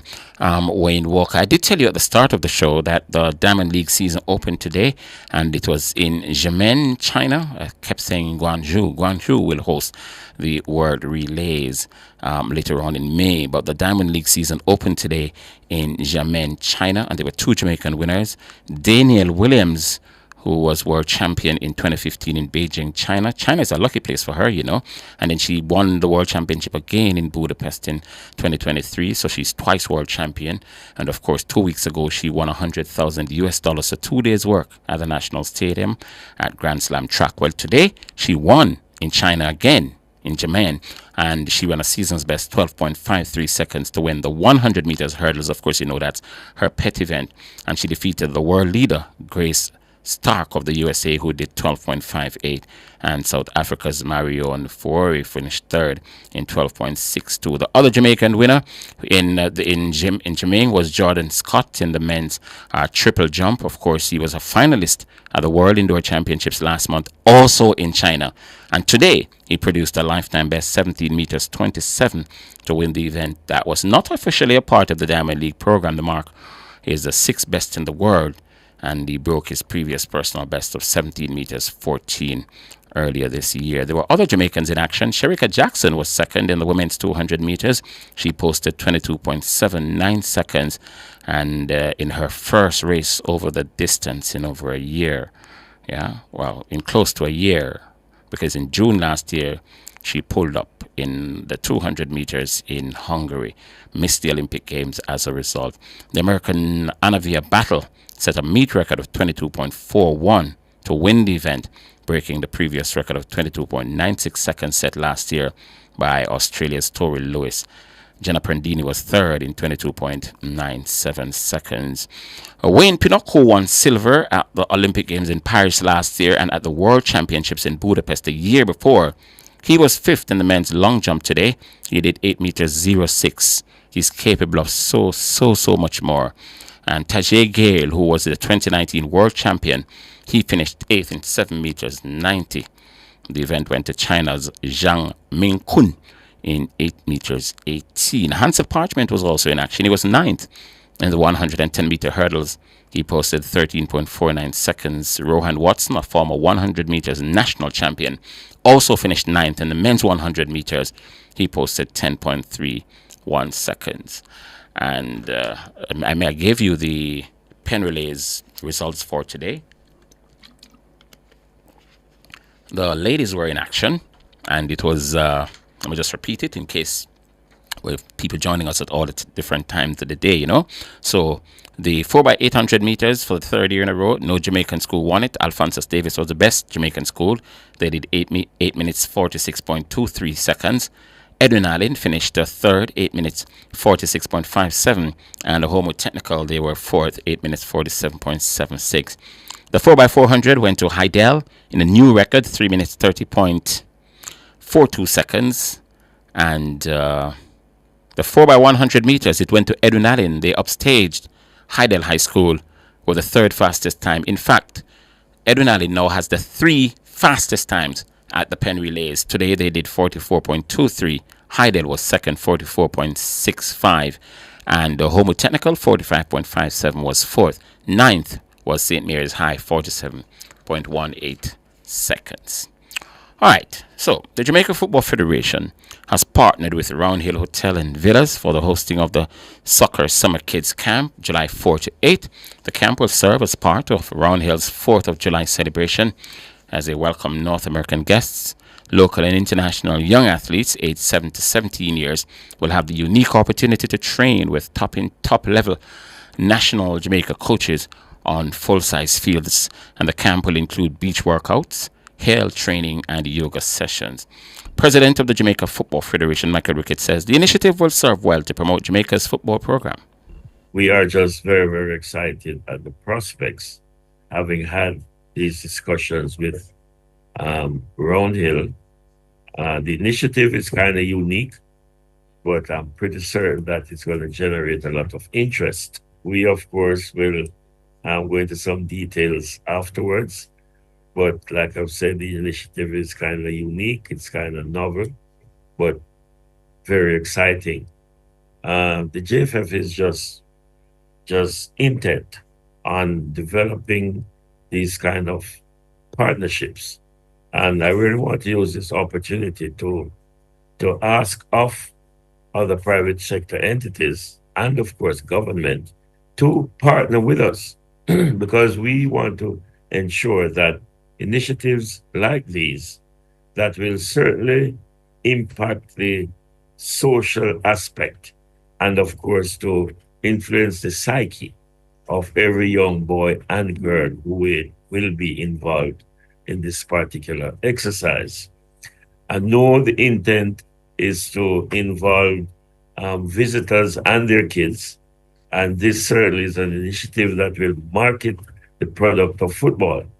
It will probably be part of a grassroots program where we, the JFF, will provide technical expertise, and these young coaches will interact with kids coming in with their parents, maybe grandparents, maybe relatives, maybe friends.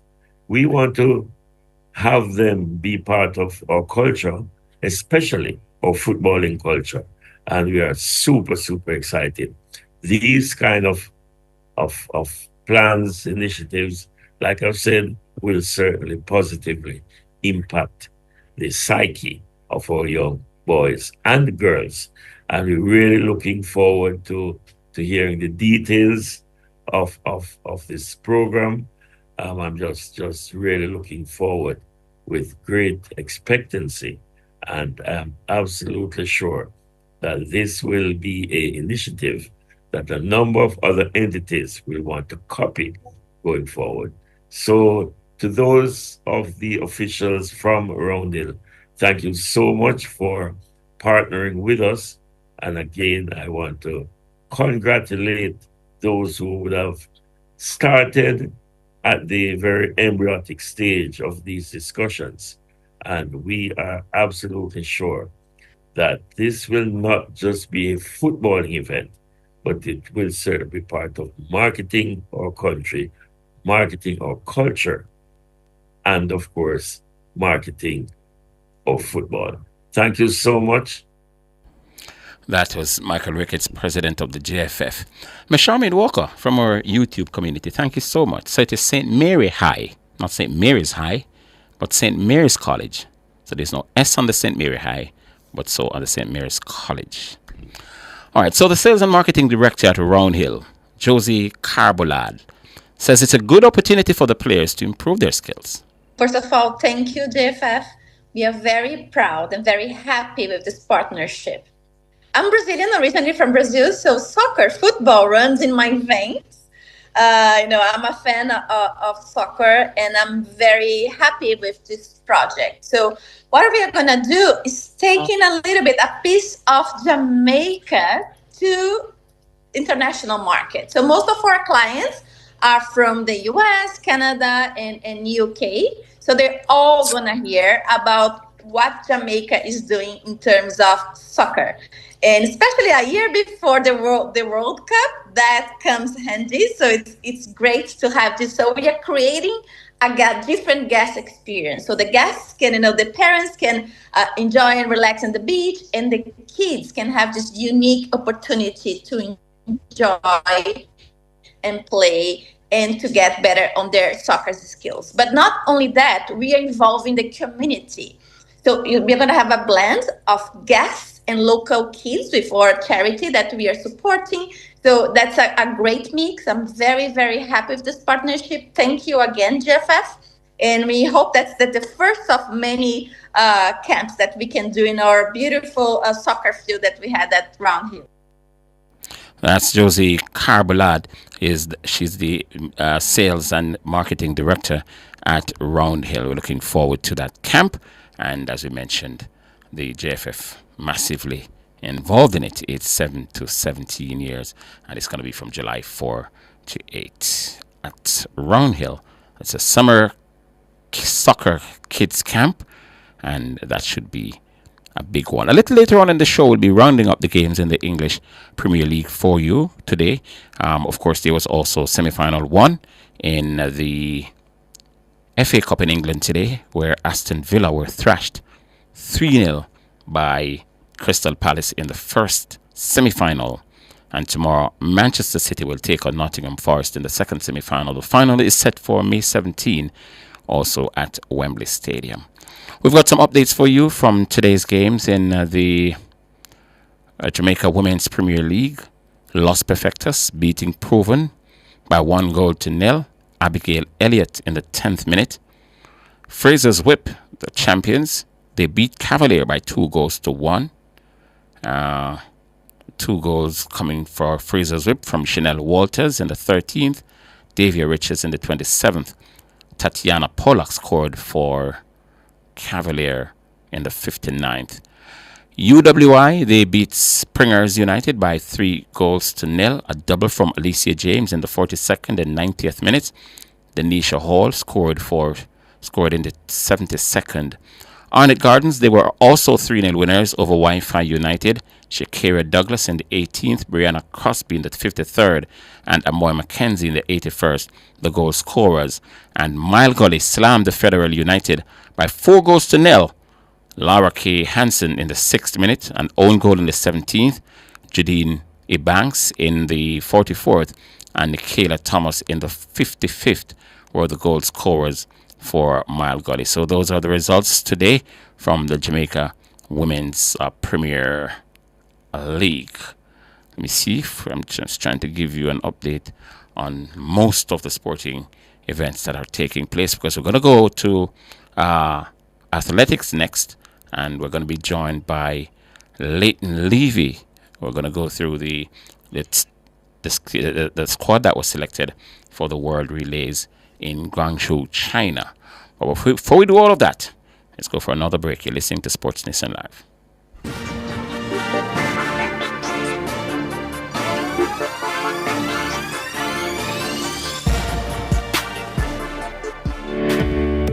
Hiring is tough.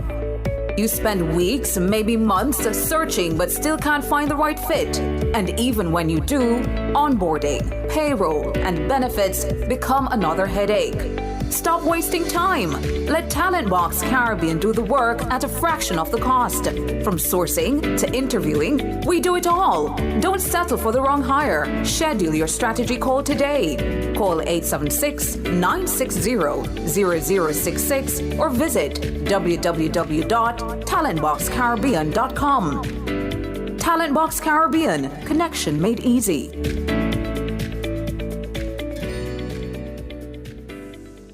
Calling all golfers!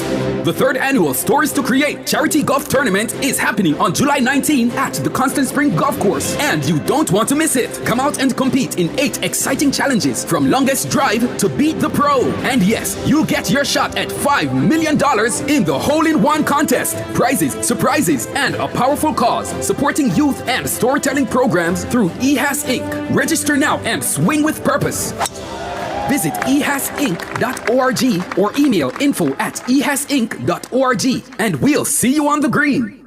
Big news!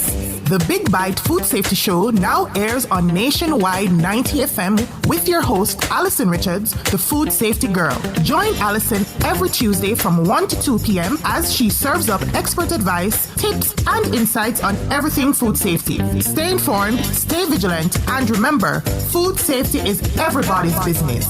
Don't miss a bite of the action. Tuesdays at 1 p.m. only on Nationwide 90 FM, the new revolution in media. Join us on the next episode for Street Food Chronicles. Are you being jerked over?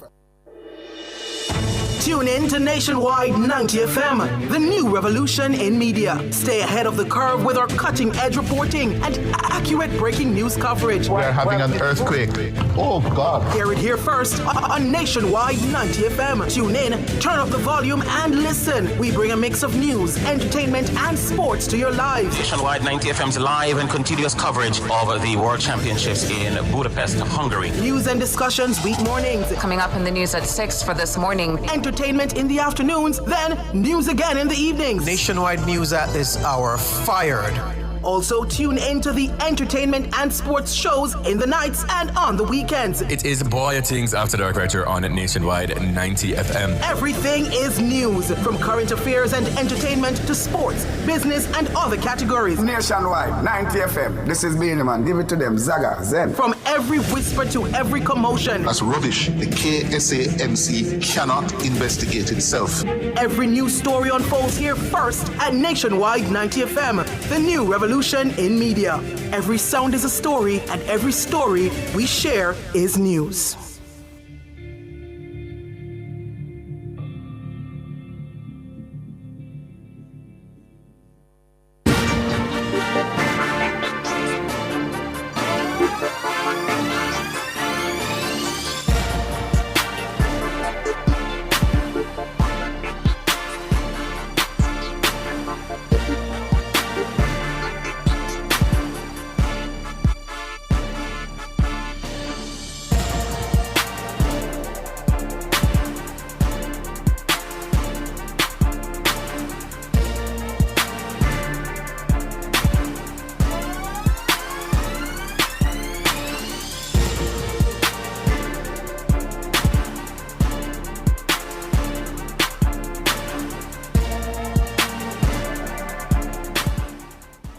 Welcome back to Sports Nation Live right here on Nationwide 90 FM. It's 6:43 in the evening. We go right the way through to 8 o'clock.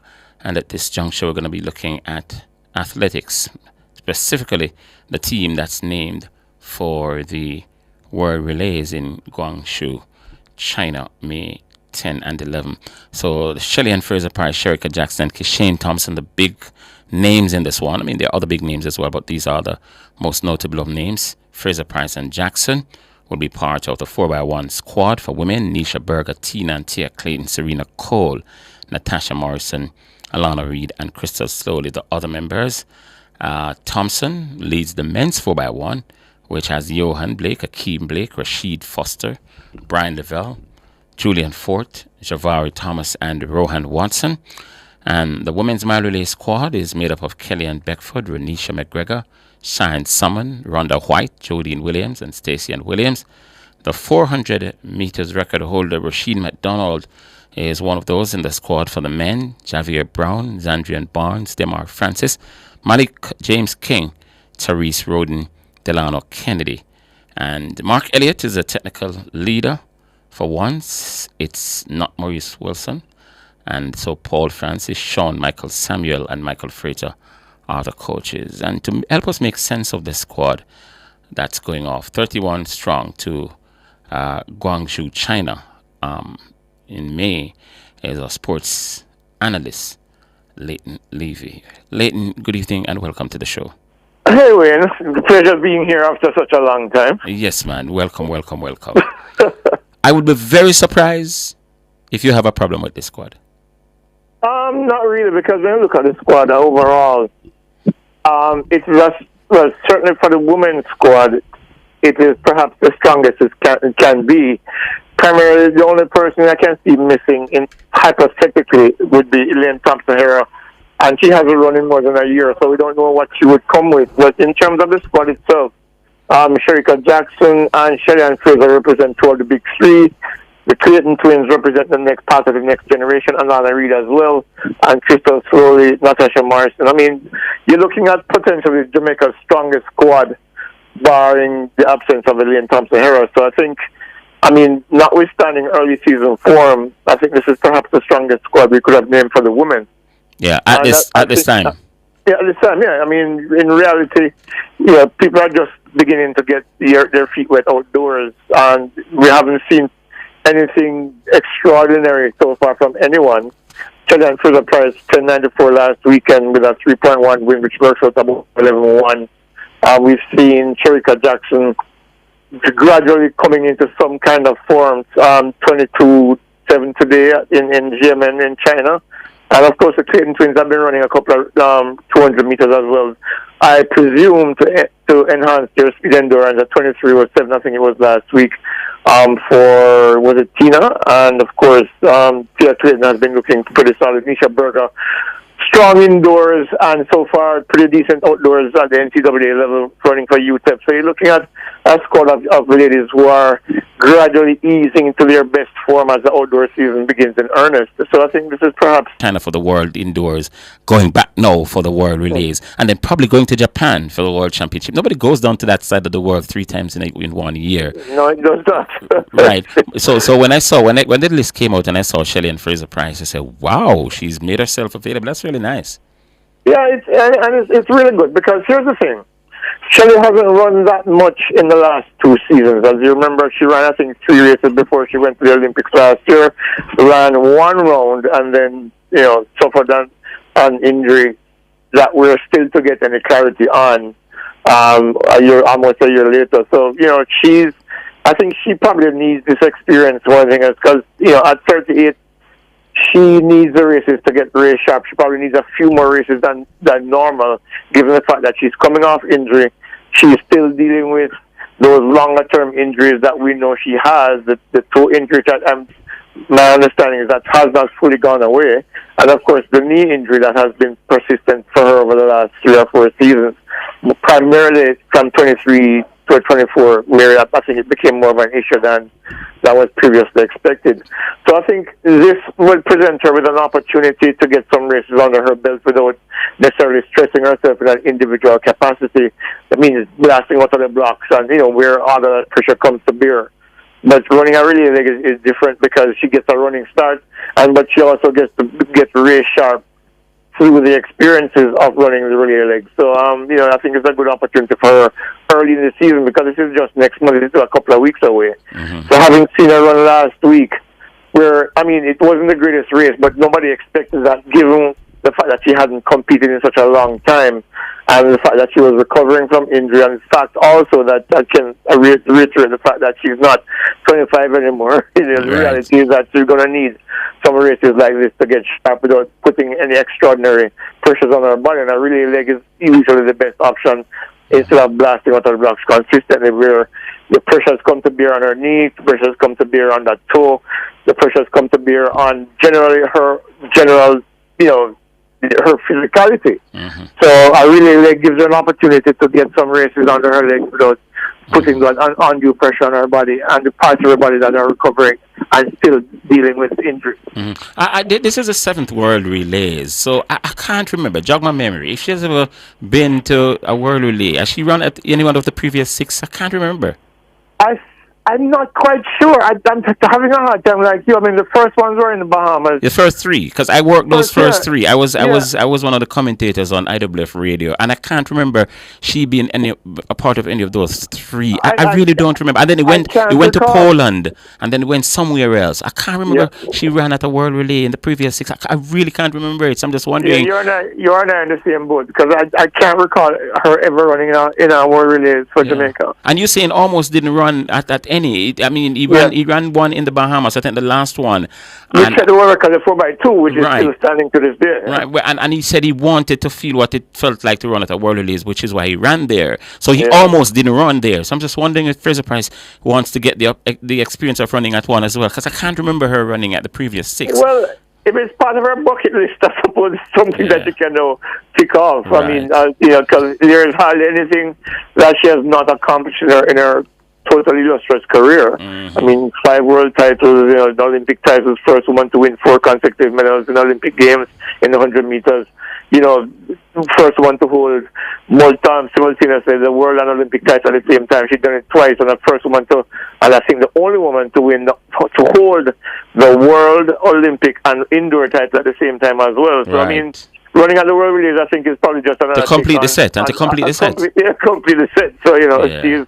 This is something that I think, and it's a good thing for her. As I said before, it gives her an opportunity to get some sharpness in those legs. For what is expected to be a longer season. I don't suspect that she'll be racing as much, but certainly with the World Championships in September, it's good to get some early races in to get a sense of where you're at, how your body responds to competition, and then plan from there in going into the national championships for the time being in June. Yes. Even if they move the championship up by a week. All right. So Shane Thompson, Leighton, we saw him on a relay leg on the same weekend of Grand Slam. He was in Florida, though. Outside of that, we'd not seen him because he didn't run in Paris because he didn't come back after that 100 meters. I'm a little surprised to see him here as well. I didn't expect him to make himself available to go down to China for this one. Well, put it this way, I'm actually a bit surprised about a lot of the people who have made themselves available for this World Relay squad. But certainly, again, I think this is an opportunity for Kishane to get even more experience on the international circuit. I suspect that with the advent of let me put it this way. Over the last couple of years, we in a couple of majors, and you and I know this, there has been almost like a reluctance for our stars to be part of the relay squads for whatever reason. Many people believe it's financial. It probably is. Because I hear comparisons to the United States and, of course, Great Britain and Netherlands, who their athletes get paid for running in relays. We've heard this complaint from different sources. So maybe this is an opportunity for Kishane to then get the kind of experience necessary that would benefit himself and Jamaica later on this year in Tokyo, where, with an oblique surveillance, of course, Akeem Blake, who looks increasingly like he's going to be running really fast this year, and with the likes of Brian Neville, who could possibly come in, or an crewmate, who here is training really well, it sets up a pretty formidable squad for Jamaica later on in the year if they should choose to run the relay. And of course, this would probably be, if this does happen, it would perhaps be the strongest team we've had since the days of Usain Bolt, Michael Fraser, Johan Blake, and Asafa Powell. So, this is perhaps the experience that is necessary for someone like Kishan Thompson, who hasn't done that much internationally on a relay leg. And this is good experience for him as well. And of course, for people like Rohan Watson, who, ran really well at the last Olympic Games, but didn't merit a medal because the team just wasn't fast enough. And people like Brian Level, the experience, I think, will suit them well in China in the next couple of weeks. So I think for Kishan Thompson, I think this is a good experience all around for his international exposure and also running in a relay under high pressure circumstances that I don't think he would have had much experience with prior to this year. When we saw him in Florida, he was an anchor. Yeah, but it wasn't, that was just when he was getting his feet wet, and he didn't look particularly sharp on that relay leg either. So, this is probably just another opportunity for him to get exposure and do the things that we believe that he can do. I was actually talking to Asafa Powell last December, and we were thinking that this kid would possibly be able to run somewhere between 67 and 65. And did you say this kid or his kids? No, I said this kid. Okay. Not his kid. Okay. His kid is a few decades away from getting to that level. But okay. You can get trouble with a dog. No, I thought you said his kids. No, I said this kid. Because we're discussing a Jamaica team, so that's why I asked if it's his kid. Yeah, man. But for Kishan, I think it's a good opportunity for exposure and experience. As you know, it might look simple, but really they're pretty technical events, and you need as much experience in them as possible. I'm not quite sure. I know he ran a few relays for Gavin Marcel back in the day, but I don't think he's run many relays since then, and especially at the international level, we haven't seen him very often, if at all, outside of what we saw last weekend in Florida. For him to get his feet wet in running relays and knowing what is required, right? At the international level, competing against the best in the world. Yeah. All right, so we're moving on to the 4x4 for women. Kelly and Beckford, Renisha McGregor, Cheyenne, there's Rhonda, there's Jodine, who has done decently in the sprints, and Stacey Williams, a veteran in the 400. How does that side look to you? I'm looking at a squad that is middling. There's no Nikisha Price, which I think would have made the squad a lot stronger. And what about Janelle Brumfield? Janelle Brumfield, I'm not trying to be disingenuous or to be, Janelle Brumfield has not covered herself into a well-represented Jamaican 4x1 legs. Her legs are... 4x4? 4x4 legs, yeah. But I misspoke. You're talking about an Olympic semi-finalist, sir? Absolutely, but 52s don't get you cut these days, and not even 51 splits get you anywhere these days. These days you have to be averaging 50 or 49 splits, and especially in recent times, 48 splits to get you anywhere near the podium in terms of consistency from all four legs.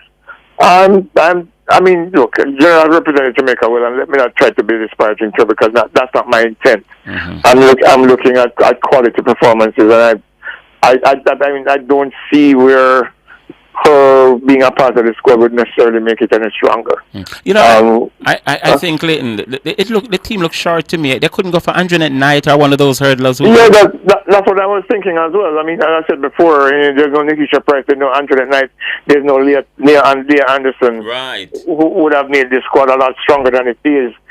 Of course, I know that Lania Thomas is not available this year. But certainly with those three that we mentioned would have made the squad a lot stronger, especially since Leah ran at World Indoors. She didn't cover herself in any glory there either, but the thing is that we've seen the time that she's run. I think she ran a 600 meter last weekend as well, which suggests that she's rolling into form. Into form, right? Yeah, so I'm looking at, with those three available, had they made themselves available, I think the score would have been a lot stronger. Notwithstanding that, though, I think Shan Salmon and Rhonda White, I mean, Ronisha McGregor is beginning to look like the Ronisha McGregor we saw back in 2021, which is encouraging. She's working on her speed.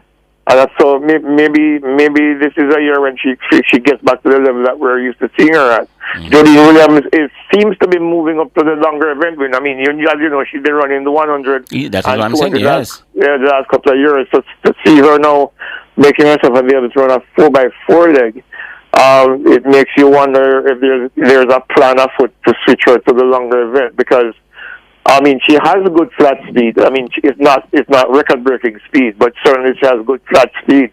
So if she's working on her endurance, maybe it's an opportunity for her to do that as she prepares for what is going to be a long season, as I mentioned before, the World Championships all the way in September. So maybe this is some background work for her as well. And there's, of course, Stacey Ann Williams as well. So. Yes, well, Stacey Ann looks to be in good nick. I mean, she's run PBs. She ran a PB. Was it this weekend? 22.87 or 200, which means that her speed is improving.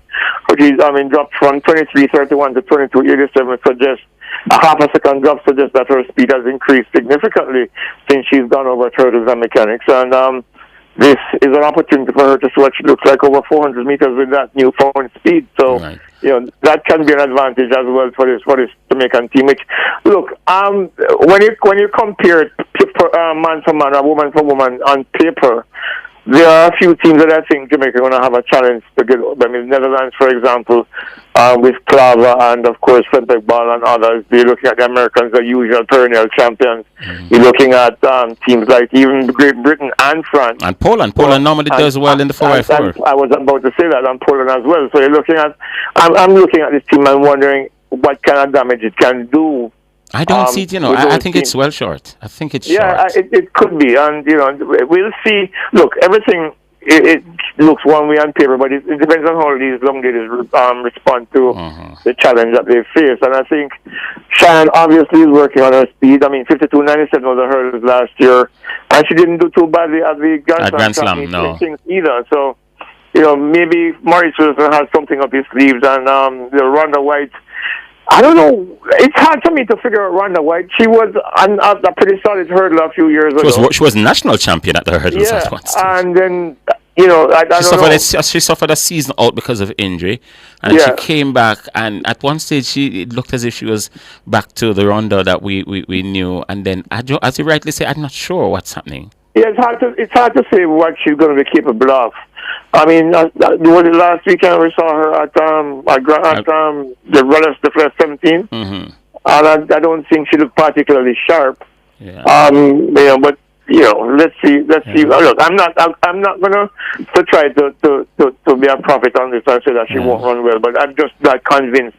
Yeah. Right now of what I see of her. She's doing part-time coaching, so I'm not sure if her interest is split. I don't know what. As I said, let's see what she does in China. That's the jury's out on her. So we'll see. All right. So we come now to I really like the chances of this 4x4 team. Not necessarily to win, but I think they can medal. Javon may be the only one who is, I think, could come into this team. Of course, you have Sean Bailey as well. Bailey as well, right? Well, I still think the bunch that we have here, Malik, Watkins, right? The bunch that we have here isn't a bad one. DeAndre Watkins, right? The bunch we have here, I mean, Delano Kennedy, Therese Roden, Malik, Zandrian, yeah. Rashid McDonald never disappoints in the relays. I don't know. I mean, come on, cut big boy some slack, man. No. Listen, I'm one of these. Look, one of the things that I know a lot of people have issues with him, but I actually, we have a conversation with some friends, and we call him the legend, because regardless, he always manages to make the national record holder at 40. The man is the fastest Jamaican in history, and if you look at our history in 400 meters, for him to be the fastest of all of them, the man is an icon. Of course he's an icon. Listen, and look, to be fair, last weekend he looked pretty sharp, going over 200. I think you're on 20.57. I think it was at the stadium. Yeah, run about that. So as long as he's healthy, I think he'll give you a good relay leg, especially since it's outdoors. I think John Barnes started the season really well, 44.96, and he sounded pretty confident. You were there when we were part of the interview when we spoke with him. Yeah. So, as long as he can deliver something like that, Malik James King, I know, is running into some form as well. I know that he's still on a heavy cycle for the last leading up to the last few weeks. So, so I think this team can do something. As you said, that's why they won't win, but I think it could probably be on the podium. The thing is that there are so many quality teams out there. The Belgians, you have this new, I wouldn't call it that newfound talent, but talent that has emerged over the past few years. Alexander Doom, plus the Borleys, and of course you're looking at Great Britain that has a pretty strong squad. You're looking at, of course, the United States. You're looking at there's the Botswana team that is pretty strong.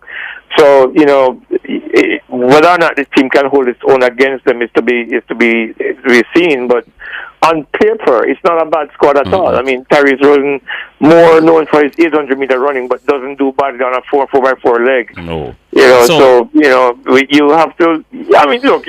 I think that if there is a standard to be met, I think this squad can possibly meet that standard, because I do see a couple of 44 legs and a couple of 45 legs which can give them a 303 or a 301. Right, because we can't just analyze this without talking about what happened last year, and a lot of people holding their breath to see if it's going to happen again.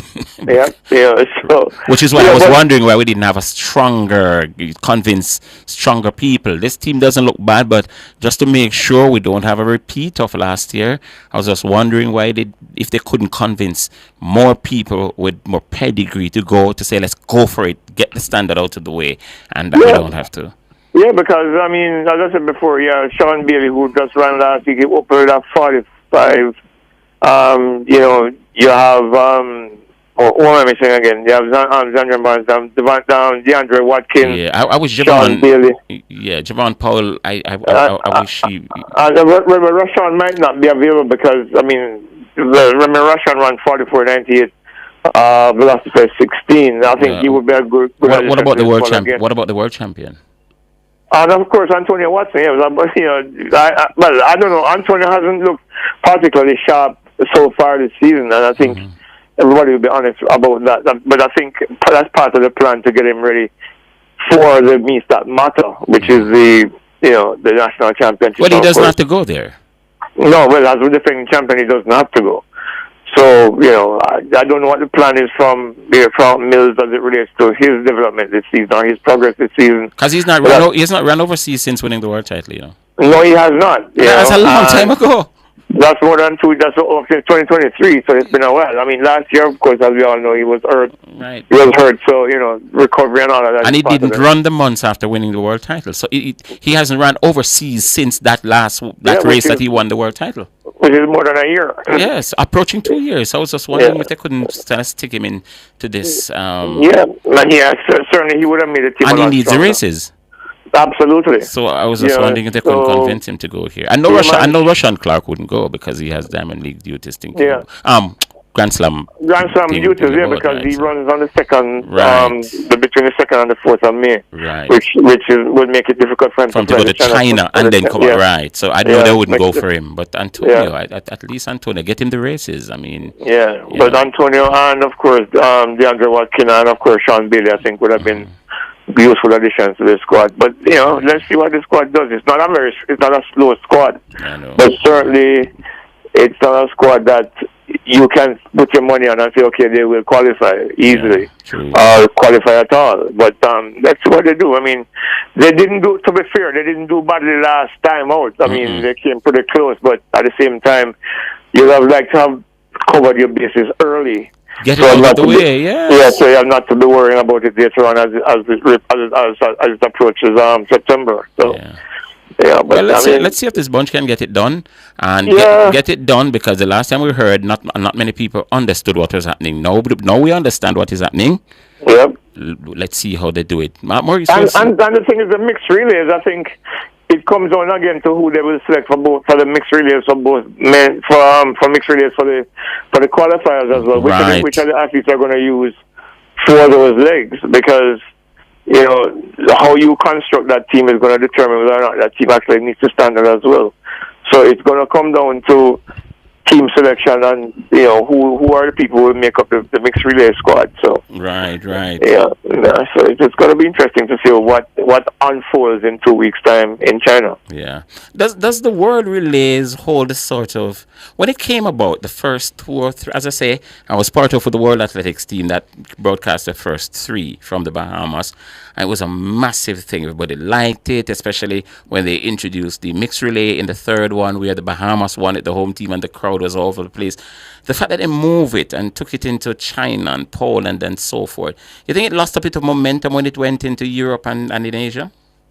I think so. I think, I don't think it's the location alone. I think, as we know, new things tend to excite us a lot. I mean, and, so the new idea of the World Relays, and of course, at the time when the World Relays came around, there was a lot of excitement in the Caribbean, especially primarily because of the strength of who the Caribbean had. For the Bahamas, it was Shawnee Miller-Weibo, it was Stephen Gardner, and of course Chris Brown. Chris Brown. They had a strong squad, as you know. They won the mixed relays when it was first introduced. Jamaica had, for the 4x2, we had Usain Bolt, we had Warren and we had Warren Ware, and of course, what's the youngster gang who got injured and eventually has been run again. Mm-hmm. But that team that set the world record that is still standing to this day. Yeah. The reality is that there was opportunity for them to showcase those strengths over what are not traditional distances when it comes to relays, like the 4x2, which was, I wouldn't say pretty new, but it was still an event that wasn't significantly explored at the time in terms of what was possible. But then, when, and the advent of the usual, the expected transition of people like Bolt and Weir and Bolt and Shawnee and Stephen too, out of that dynamic. I think going into Europe then, and then the performances in Europe weren't particularly outstanding either. Right. There weren't any world records. There wasn't anything that really excited anybody except for the Netherlands with Femke Bol and Lieke Klaver that created some excitement. There wasn't much in terms of, because as you know, I wouldn't say unfortunate thing, but one of the things about track and field is that records excite people, and beyond the first 2. I don't think there were many outstanding performances that were memorable. So it was just people winning gold medals, but there was nothing memorable about those performances. Hence, the World Relays kind of lost some of its luster. Mm-hmm. And I think it remains that way until we get back some of the big stars into those relays that will then establish new records and create new boundaries and create new ceilings for people to aspire to. I don't think the World Relays is going to change in terms of its interest to the general public and to the athletes as well, because there's nothing to really strive for. Because nobody talks about World Relays really. Because World Relays, World Athletics understood that it was losing its spark. So what they use a lot of it as qualifiers. You have to go there, right? So in order to force the big names or the countries to bring out their big names. I think it lost its momentum because of the location. The athletes in April look for warm climes, and that's it. They always look forward to coming to the Caribbean, so you get a lot of them. And I just think this event was made for the Thomas A. Robinson Stadium in the Bahamas. Every time it goes there, and then the stadium is small and intimate, and you get the sort of atmosphere. When you take it to Poland and in China with these expansive stadiums.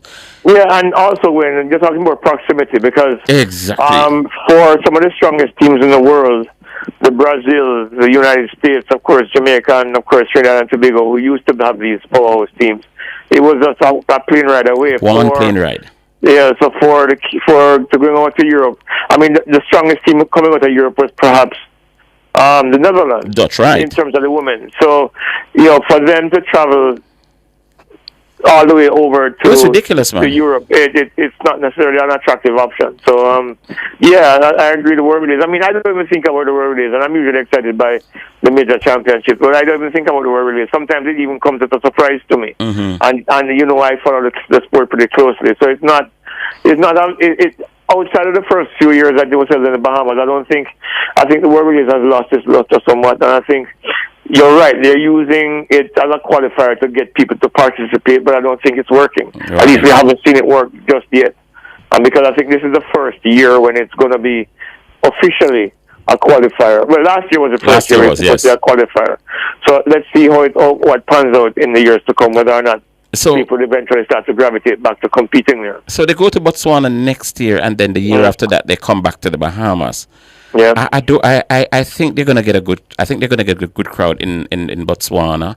Also because of Letsile, and they've got a good relay team as well. Plus, the Africans will be very happy to see it come into their domain and into a country that's right now on top of the world mainly because of Letsile's victory over Noah, and of course they traditionally do well in the relays. They've always got some special teams and so on. So I think he's gonna do well in Botswana, and then it comes back to the Caribbean. And also the fact the African teams, something that I've always spoken on for years. If you remember, back in the day when you had the Zingma brothers running for Nigeria, yes, of course. There's a lot of talent coming out of Africa, and then it fell off for a number of years. But now we're seeing the strength of Africa, the African teams coming back. Zimbabwe has a team training here in Jamaica right now. Mm-hmm. And of course, that was the team that we had to beat to qualify for the last time. So, you're looking at all-round strength from the East Africans and the West Africans in terms of their overall strength in relay running. So I think that will also have to generate a lot of interest for the meet in Botswana, because the Africans are there. They know they can win. They know they can medal, and nothing gives you more excitement than knowing that you can go into a situation knowing that you can do well there.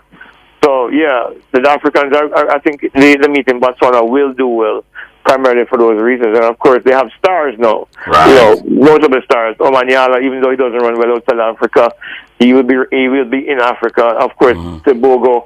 And you have a lot of South Africans running really, really well. Yeah, Sambidi today. You saw Sambidi today. Yeah. It's a good opportunity for Africa to showcase the talent that they have there. Yeah, I think it's a good decision to take it there. I think it's a good decision to take it there. I couldn't have you here, Leighton, but I'm going to let you go now. But Quincy Wilson, 43.99 split. How old is he? He's still 16? He's 17. He's 17 now? Yeah. 43.99. Listen, man, the boy is not normal. My only worry, Wayne. Why did he go back to school? I think. Well, I don't know. I think his parents are probably just thinking that. Listen, let's focus on because track and field is sort of fragile. All sports are fragile. You can blow out a knee, and then your career is over, and then what? And I think, the opportunity to go to No. I was saying, why did he go back to high school? Because he's gone back to Maryland in high school, and not just school, high school. Yeah, but he's going to college. Isn't he scouting colleges now? Listen, you can't win Olympic gold and go back to high school. You go back to college. You go to college. You don't win an Olympic gold and go back to high school. To do what? Yeah, but you have to finish. You have to qualify for college, about. No, you're mad. Any college that take him out right now. What kind of college? But he's extraordinary because 43.99 for 17. Think about it. We saw KC guy in the 44.90 at champ. Oh, you mean? And he retired the other day. He retired too young. I remember his name. Don't worry about it. Yeah, but the reality is that this was an extraordinary performance. Notwithstanding the fact that Bullis didn't win. But to see him come from way Akeem Bloomfield. Akeem Bloomfield, yeah. So he come off the pace and run down a man who ran a 45.04 split in Marchino Road. That was extraordinary. And to run past the Calabar ankle leg runner. I was shocked when he got past the Calabar guy. Coming from where he was coming from. I couldn't believe it. He's extraordinary. And I think, to be honest, the Olympic experience really helped him a lot in terms of his confidence. And I think if he can stay healthy and if he does not suffer any significant level of physical fatigue over the next few years, this kid is going to do some extraordinary things in the 400 meters because he's not normal. Yeah. He's not normal. You know who is going to do some extraordinary things and who is not normal? This boy Goat. No man, he's people are calling him the next Usain Bolt, but I think I think he's going to be the first goat. I think he is a good, whatever you pronounce it. The thing is that I think he's an extraordinary talent. He's been threatening the sub-10 category and the sub-22, sub-20 category, but only the win is preventing him from doing it legally. But I do believe that, I mean, he's what now? He's 18? No, he's not 18. He's still, man, he's not 18. He's still 17, is he not? Yeah. So he's going to be, but I think he's going to be something extraordinary. When he develops and learns to run the events properly, get his mechanics, and he drops into a good camp. When his body matures and he gets strong enough. He's going to be, because he's very wiry. He looks a lot like Usain when Usain was running for William Knibb, doesn't he? Very skinny. You know, it doesn't look like he's very strong, but he's very strong, and his speed endurance is ridiculous. And his knees came up to his chest even when he's going across the finishing line. So, I think once he stays healthy, Wayne, I think he could be the man to challenge Bolt's records. I think he will if he continues in the same trajectory, learns the event, learn the technical aspect of the event, and get his mechanics together. And as you rightly say, his body develops. I think he's gonna be scary. Yeah, he's gonna be. I mean, and the thing about it is that I saw him on a podcast recently. His head is screwed onto his body. You know, he's not given to hyperbole, and he knows exactly where he's at, and he knows exactly what he needs to do to get to the levels that will make him a world star that looks likely to become in the next couple of years. So, yeah, I mean, there are a lot of young talent coming through from all over the place. So it's going to be exciting in the next few years. I just hope that the powers that be do the things necessary to keep track and field relevant, because I think with all of this talent coming through, it would be a disappointment not to have them on the best platforms in the world doing the best things that they can do. Leighton, always a pleasure talking track and field. Well, every sport, but more so athletics with you. One of the better minds in the country. Let's see what happens at the World Relays, and if we get the standards out of the way, or we'll be running all over the place looking for races close to September. Let's see. Yeah, man. Take it easy, man. Take care. Leighton, leave you there. Track and field analyst. We're going to go for a break, and when we come back, we're going to do some swimming.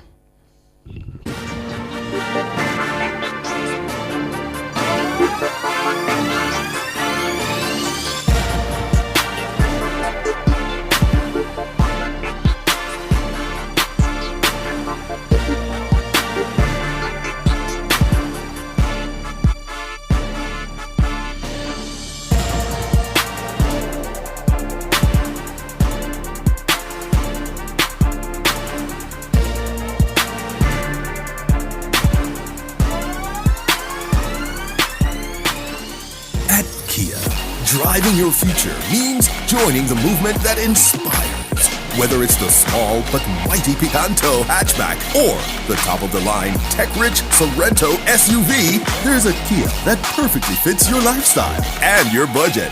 ATL Automotive has gotten Jamaicans behind the wheels of thousands of Kias for the past 7 years. And we're ready to get you behind the wheel of a Kia too. Simply visit the nearest Kia showroom for a test drive now. They say we evolve to create a legacy, but we evolve to extend ours, carving out a new path in our journey for excellence. Hello! Can I let you in on a little secret? Well, it's a big one. Health Brands Jamaica is now Aventa Jamaica. Yes, you heard right. We are now Aventa Jamaica. Same excellent product, service, and people. Just a different name. Always remember our brands: Bicoplex, Histel Dyka, and more. Welcome to Aventa Jamaica, part of the Agostini Group. Corian solid surface, so versatile and beautiful. It's non-porous, no sealing necessary, renewable and repairable, so easy to clean and maintain, and can be thermoformed into any shape. Choose Corian, the #1 solid surface in the world, when you want beauty and the best for your countertop. Visit Home International Limited, located at 104 Constant Spring Road. Telephone 755-1970 or 276-6448. New KFC Saucy Wings. Attention all wings lovers. KFC Saucy Wings with 2 new flavors. Mango habanero and buffalo. Hot, spicy. KFC we have Saucy Wings. Delicious, spicy, the best. So a new KFC Saucy Wings crunch the rest. Nobody does wings like KFC. New Saucy Wings is for me. New KFC Saucy Wings. Delicious, hot, and spicy wings tossed in savory mango habanero or buffalo sauce. Wings that will crunch the rest. New KFC Saucy Wings. It's finger licking good.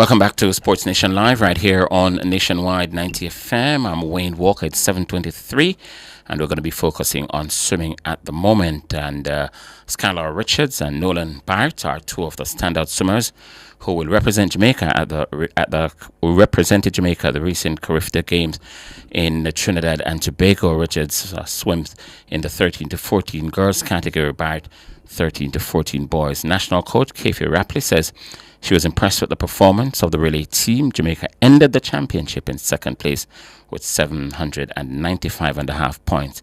Meanwhile, the Jamaicans dominated the relays on the final day, winning 4 gold and the silver in the 4x50 meters. Rapley says the relay teams contributed significantly to the points.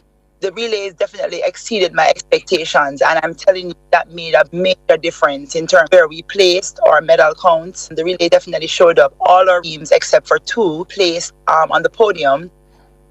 That's Coach Kefi Rapley. And we've got in studio with us. In fact, we're going to be looking back at the Carifta Championship. The assistant coach of that team, Lamone Lowe, is live in studio with us. And on the line, we've got Skylar Richards and Nolan Barrett. Coach, good evening. Thanks for stopping by. Thanks for coming in to have a chat with us. Yes, man. Good evening. How are you? Yes, I'm good, man. Yes. And good evening to you, Skylar and Nolan. You there? Hello. You're both there? Very well, very well, very well. All right, let me start with Coach Lowe. How would you reflect on the Carifta Games?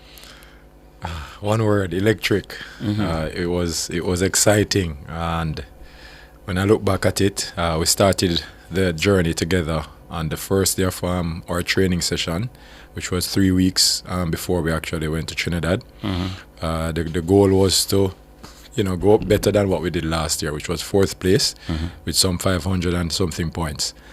For me, being a past swimmer myself also nationally, I thought about the things that I reflected on as an athlete, and that was affirmations. It worked well for me in my sales career before being in corporate, but also now in this era where I'm going to serve and impact children, especially the national team. I thought affirmations was a big deal. So things like I deserve to be here, I believe, we can do all things through Christ, which was one of the things that Coach Tashai also mentioned when we spoke, and also about just having that belief system, and it worked, and you could see it in the athletes when we were in Trinidad. That's what carried them through, even on nights when we were tired, and we just asked them to continue to reflect on those affirmations, and that is what they did. When did you become assistant coach? It was last year. Last year was my first Carifta, and that was in Bahamas. And then this year is my second year, and I've been with the Goodwill team also last year in St. Lucia. So getting a little more experience now. How's it been so far, though? Excellent. This is my passion. This is what I should be doing. Yeah. And so when I think about how I can impact the kids at this level, this is something that I really enjoy. All right, Skylar? Hi. Hey. So you competed in the 13 to 14 girls category. Could you remind the nation of your achievement in Trinidad? What did you bring back? I brought back 11 medals, 7 gold, 2 bronze, and 2 silvers. And I hold the national record for the 50 backstroke. I'm not hearing you so clearly. I can hear you, but you're not coming through as clearly as I would have liked. Try something else. Let me hear you again. I achieved 11 medals, 7 gold, 2 bronze, and 2 silvers, and I broke the Carifta record for 50 backstroke. Brilliant. Nolan, what was your record? What did you come back from Trinidad with? So in total, I swam 11 races, and out of 11 races, I came back with 7 gold, 2 silver, and 2 bronze as well. And I think my happiest achievement that I did is that I broke the 200 meter freestyle record for Carifta and national one as well. Wow! So between you both, you got 14 gold medals. That's very, very, very impressive. So kind of what was the competition like? Was this your first Carifta Games? Oh no, this is my second Carifta. Second. The competition was just very sick. It was just like everybody was going for the gold. It was like nobody wanted to get second place. Everybody just wanted to strive, just like to win. So was just very sick and just very competitive. But the like atmosphere was just amazing. It was like everybody was just so uplifting and everything. You were in Bahamas last year? Yes. How would you compare Bahamas to Trinidad in terms of the atmosphere, the competition, and your own experience? I would say the last Carifta was just, I was new to everything, and it was just like, I didn't know like what really to do. I just really just came there to swim and see and try my best. But this year I got into the groove of things and everything felt more comfortable, and it was just the atmosphere in general. It was kind of the same, but I didn't really know as many people as I knew now. So it was like more, I don't know how to put it. It was just like, you were 1 year, you want 1 year older, 1 year more experience. So for you, it wasn't just fun anymore. You wanted to buckle down and do some good work. Yes. Yeah. Nolan, what about you? It was your first Carifta? No, this is my second. Your second. So you were in the Bahamas last year as well. Yes. And was your experience similar to what Richards just explained about hers? It was a little bit similar. For last year, I went there, more for the aspect of just I'm there to swim, compete, and see where the best I can perform, and do the best results. But I think this year I went in with goals of records, coming first, and winning the event in general, and I accomplished a lot of those. Yeah, very, very well. Coach Lowe, this you say was your first Carifta? No, second. The second one as well. Yeah, so yeah. all second Carifta people around in the thing, no problem. Yeah. Is it? I know it's a joy because you genuinely love the sport.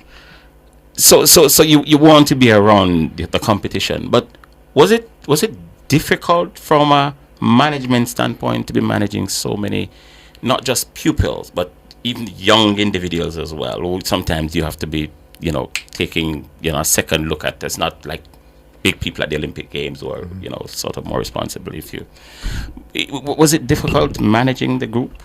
No. The group understood the assignment. They understood the assignment locally first, because we had around 21 local and then another 9 or so abroad, which includes Skylar and Nolan. So when everyone arrived in Trinidad on the day before the meet, I believe, we all had a team meeting. And we spoke transparently about what our expectations were. And the kids, the swimmers, they also had their own expectations. So it's not like, everybody just understood the one assignment that we had to do, and they went in and they just delivered. And so it was just such a joy to watch. There are times when I even had to sit down because the emotions were so the emotions were so much. I had to take a seat sometimes and really take in what was really happening in the pool. You started to act like a fan now, yeah? Yeah, not a coach anymore, you're a fan. It was just a moment to and just wish like you were out there just to watch and see what these guys have do. So done. What was it, the Bahamas last year, that the coaches came back and were complaining about the cold water? Yeah. What about it this year? So the water conditions, because I constantly asked the swimmers, how is the conditions? How is the water? And they said it was pretty okay. The beautiful thing about Trinidad, their facilities top notch. They had 2 50-meter pools side by side. One that you could be indoor, one you could be outdoor. So the conditions were different, I guess, in both pools. One, the swimmer said, boy, this one hot enough, coach. Or this one is pretty cool or cold or okay. So we had more than one option to warm up, and we did that based on the need of the swimmers and what they had each day. Yeah, that was good. And you had a bunch of swimmers there who could have done much better than they did, or they gave it what they had. Man, I think they gave it their all. And the reality is this: when you look at the improvement from last year to now in terms of placement and points, medals, all of it, and history.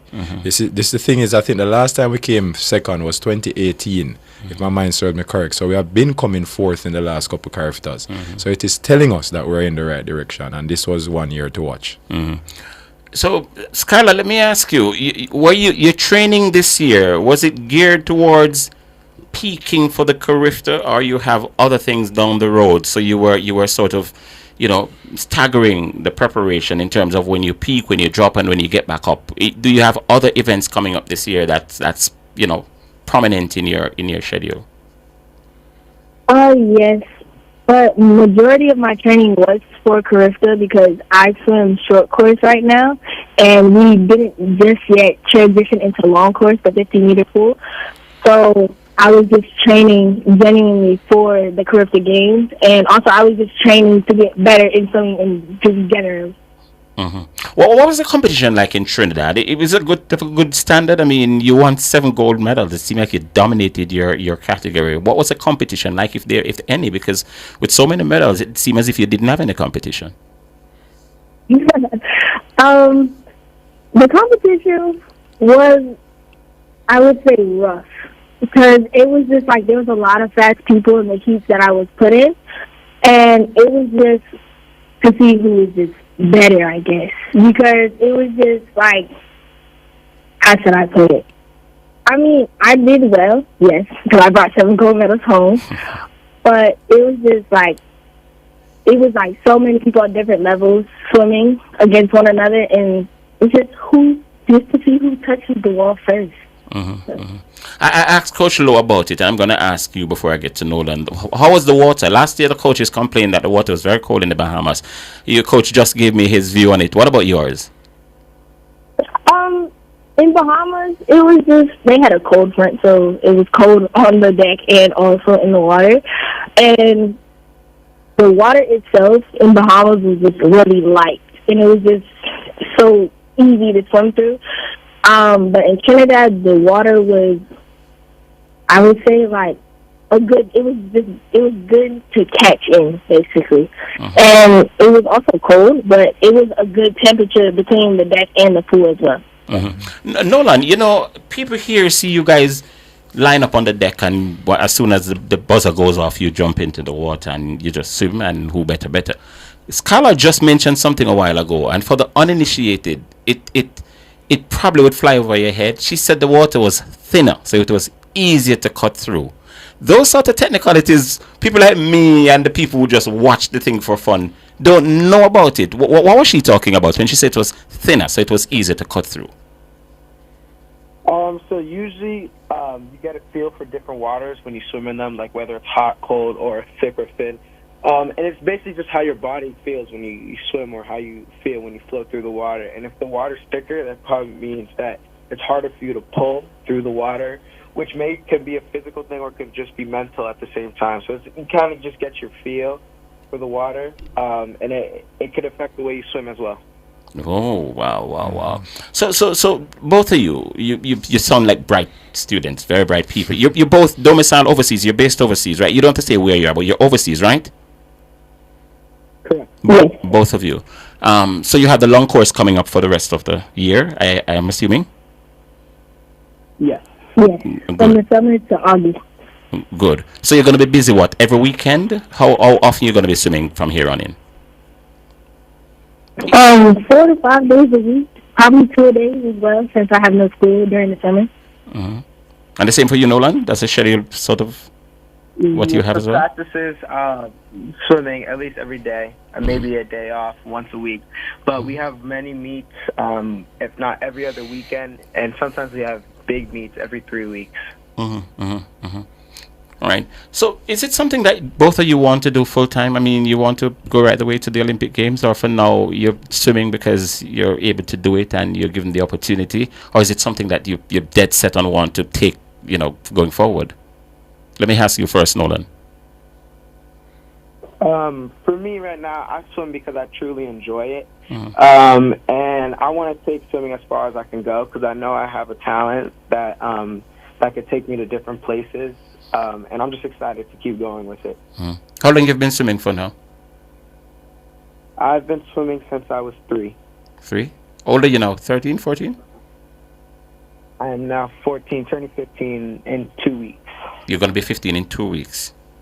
Okay. Skylar, how long have you been swimming? I've been swimming for 9 years, ever since I was 6. Oh. I'm 15 now, so. Yeah. And you've got a busy schedule as you say for the rest of the year. And you want to go to right away to the Olympic Games, or you're just swimming now because you're able to do it?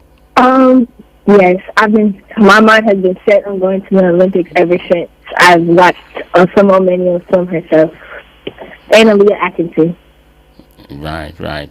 Well, I wish both of you all the best. You sound like bright kids, and based on your return from Trinidad and Tobago, it does seem as if you're good swimmers as well. The transition to the very top is going to be a little different. You're not going to kind of you're not going to easily win 8 goals at any one games. You have to get used to knowing that won't happen. Skylar, who's the person that you mimic yourself of as far as swimmers are concerned around the world? We've lost Skylar? I'm sorry, I didn't hear you. Oh yeah. You went out Who is your idol? Who you idolize in swimming? I have a couple of idols, but the main two are Aaliyah Atkinson for her beautiful breaststroke, and then also Simone Manuel for her freestyle. The last one was what? Sorry, I didn't get it. Simone Manuel. Oh, okay, cool. What about you, Nolan? For me, I don't really have an idol, but I love watching different swimmers, especially like people like my brother. I've been watching him for a while. When I was younger, he was the one that got me into swimming from the beginning. Okay, so you're not making yourself off anybody. You're going to be the first Nolan Barrett as opposed to the first Matt Biondi, right? Yeah. Correct. Good. That's a very good way to look at it, And as you rightly say, you look at different people and you see what they do and you take from this and take from that. But you want to be the first Nolan Barrett. Yes. Oh, yes, yeah. You guys coming home anytime soon? Skylar, Nolan, you guys coming home anytime soon? We're trying to come over the summer. For the summer, okay. You're coming home for summer as well, Nolan? Yes, definitely for the summer. We always go to a meet every year in February. That's one meet that we always go to, but I always love going down and seeing all our friends. Yeah. Well, I've got Lemon Lowe in the studio. Want to say hi to him? You know him? None of you know him? Skylar, you don't know Lemon Lowe? Nolan, you don't know him? Hi, Coach. They're laughing. Hey, guys, what's up? Doing good. Doing good. All right, you sound shy as well. I'm going to let you guys go. It was great talking to you. I like what I hear, and I'm going to particularly follow you guys to see how far you go and follow your results. All right? Thanks a lot for stopping by and having a chat with us. All right, Skylar? Thank you. All right, Nolan. Yeah. So, Coach, no problem. So, Coach, what's next for you from a coaching standpoint? Is just a character team that you were assistant coach for, or you're an assistant coach in Jamaica at the national level? Well, at the national level, we have what we call the national squad. So there's a pool of coaches that are, no pun intended, together that we work with young, upcoming national potential swimmers that's a part of the squad. So we have 8 and under category, 9, 10, 11, 12, all the way up to 18 and over. So I'm just one of them in the pool. I'm just one of them in the pool. But for Goodwill, we have Goodwill coming up. And I was originally selected for Pan Am, scheduled to be in Colombia. But the numbers had, doing the little, so we only will be sending one coach, and that's Coach Wendy Lee. So, I look forward to possibly being on the Goodwill team that will be in Barbados this year. And I just love working with the different age group kids and, impacting them as much as I can. A lot of sporting discipline, and you're finding it more so in modern sports where you require certification to be a coach or an assistant coach or so on. What about courses? They do them for you guys? Man. So I take part in what we call the ASCA coaching clinic yearly. That's the American Swimming Coaching Association. That's this year it's going to be held in Los Angeles. So I'm looking forward to go to that to get level 4 certification. 5 levels of certification in the ASCA program, and I'm at level 3 now and looking to go to level 4 this year. So I constantly go to these to educate myself on being in the know, especially with the keynote speakers, speaking about how you can help your age group athletes transition to the Olympic level. So that's what I spend a lot of my time doing each year. I'm going to these clinics and getting exposed. That's very good. What local club you're attached to? Swimmers Aquatic Swim Club. You're a head coach there? No, my father is Coach Lowe. So Coach Linval Lowe, yes. Okay. Linval is your dad? Right. There you go. So we both work together. Swimming is in your bone.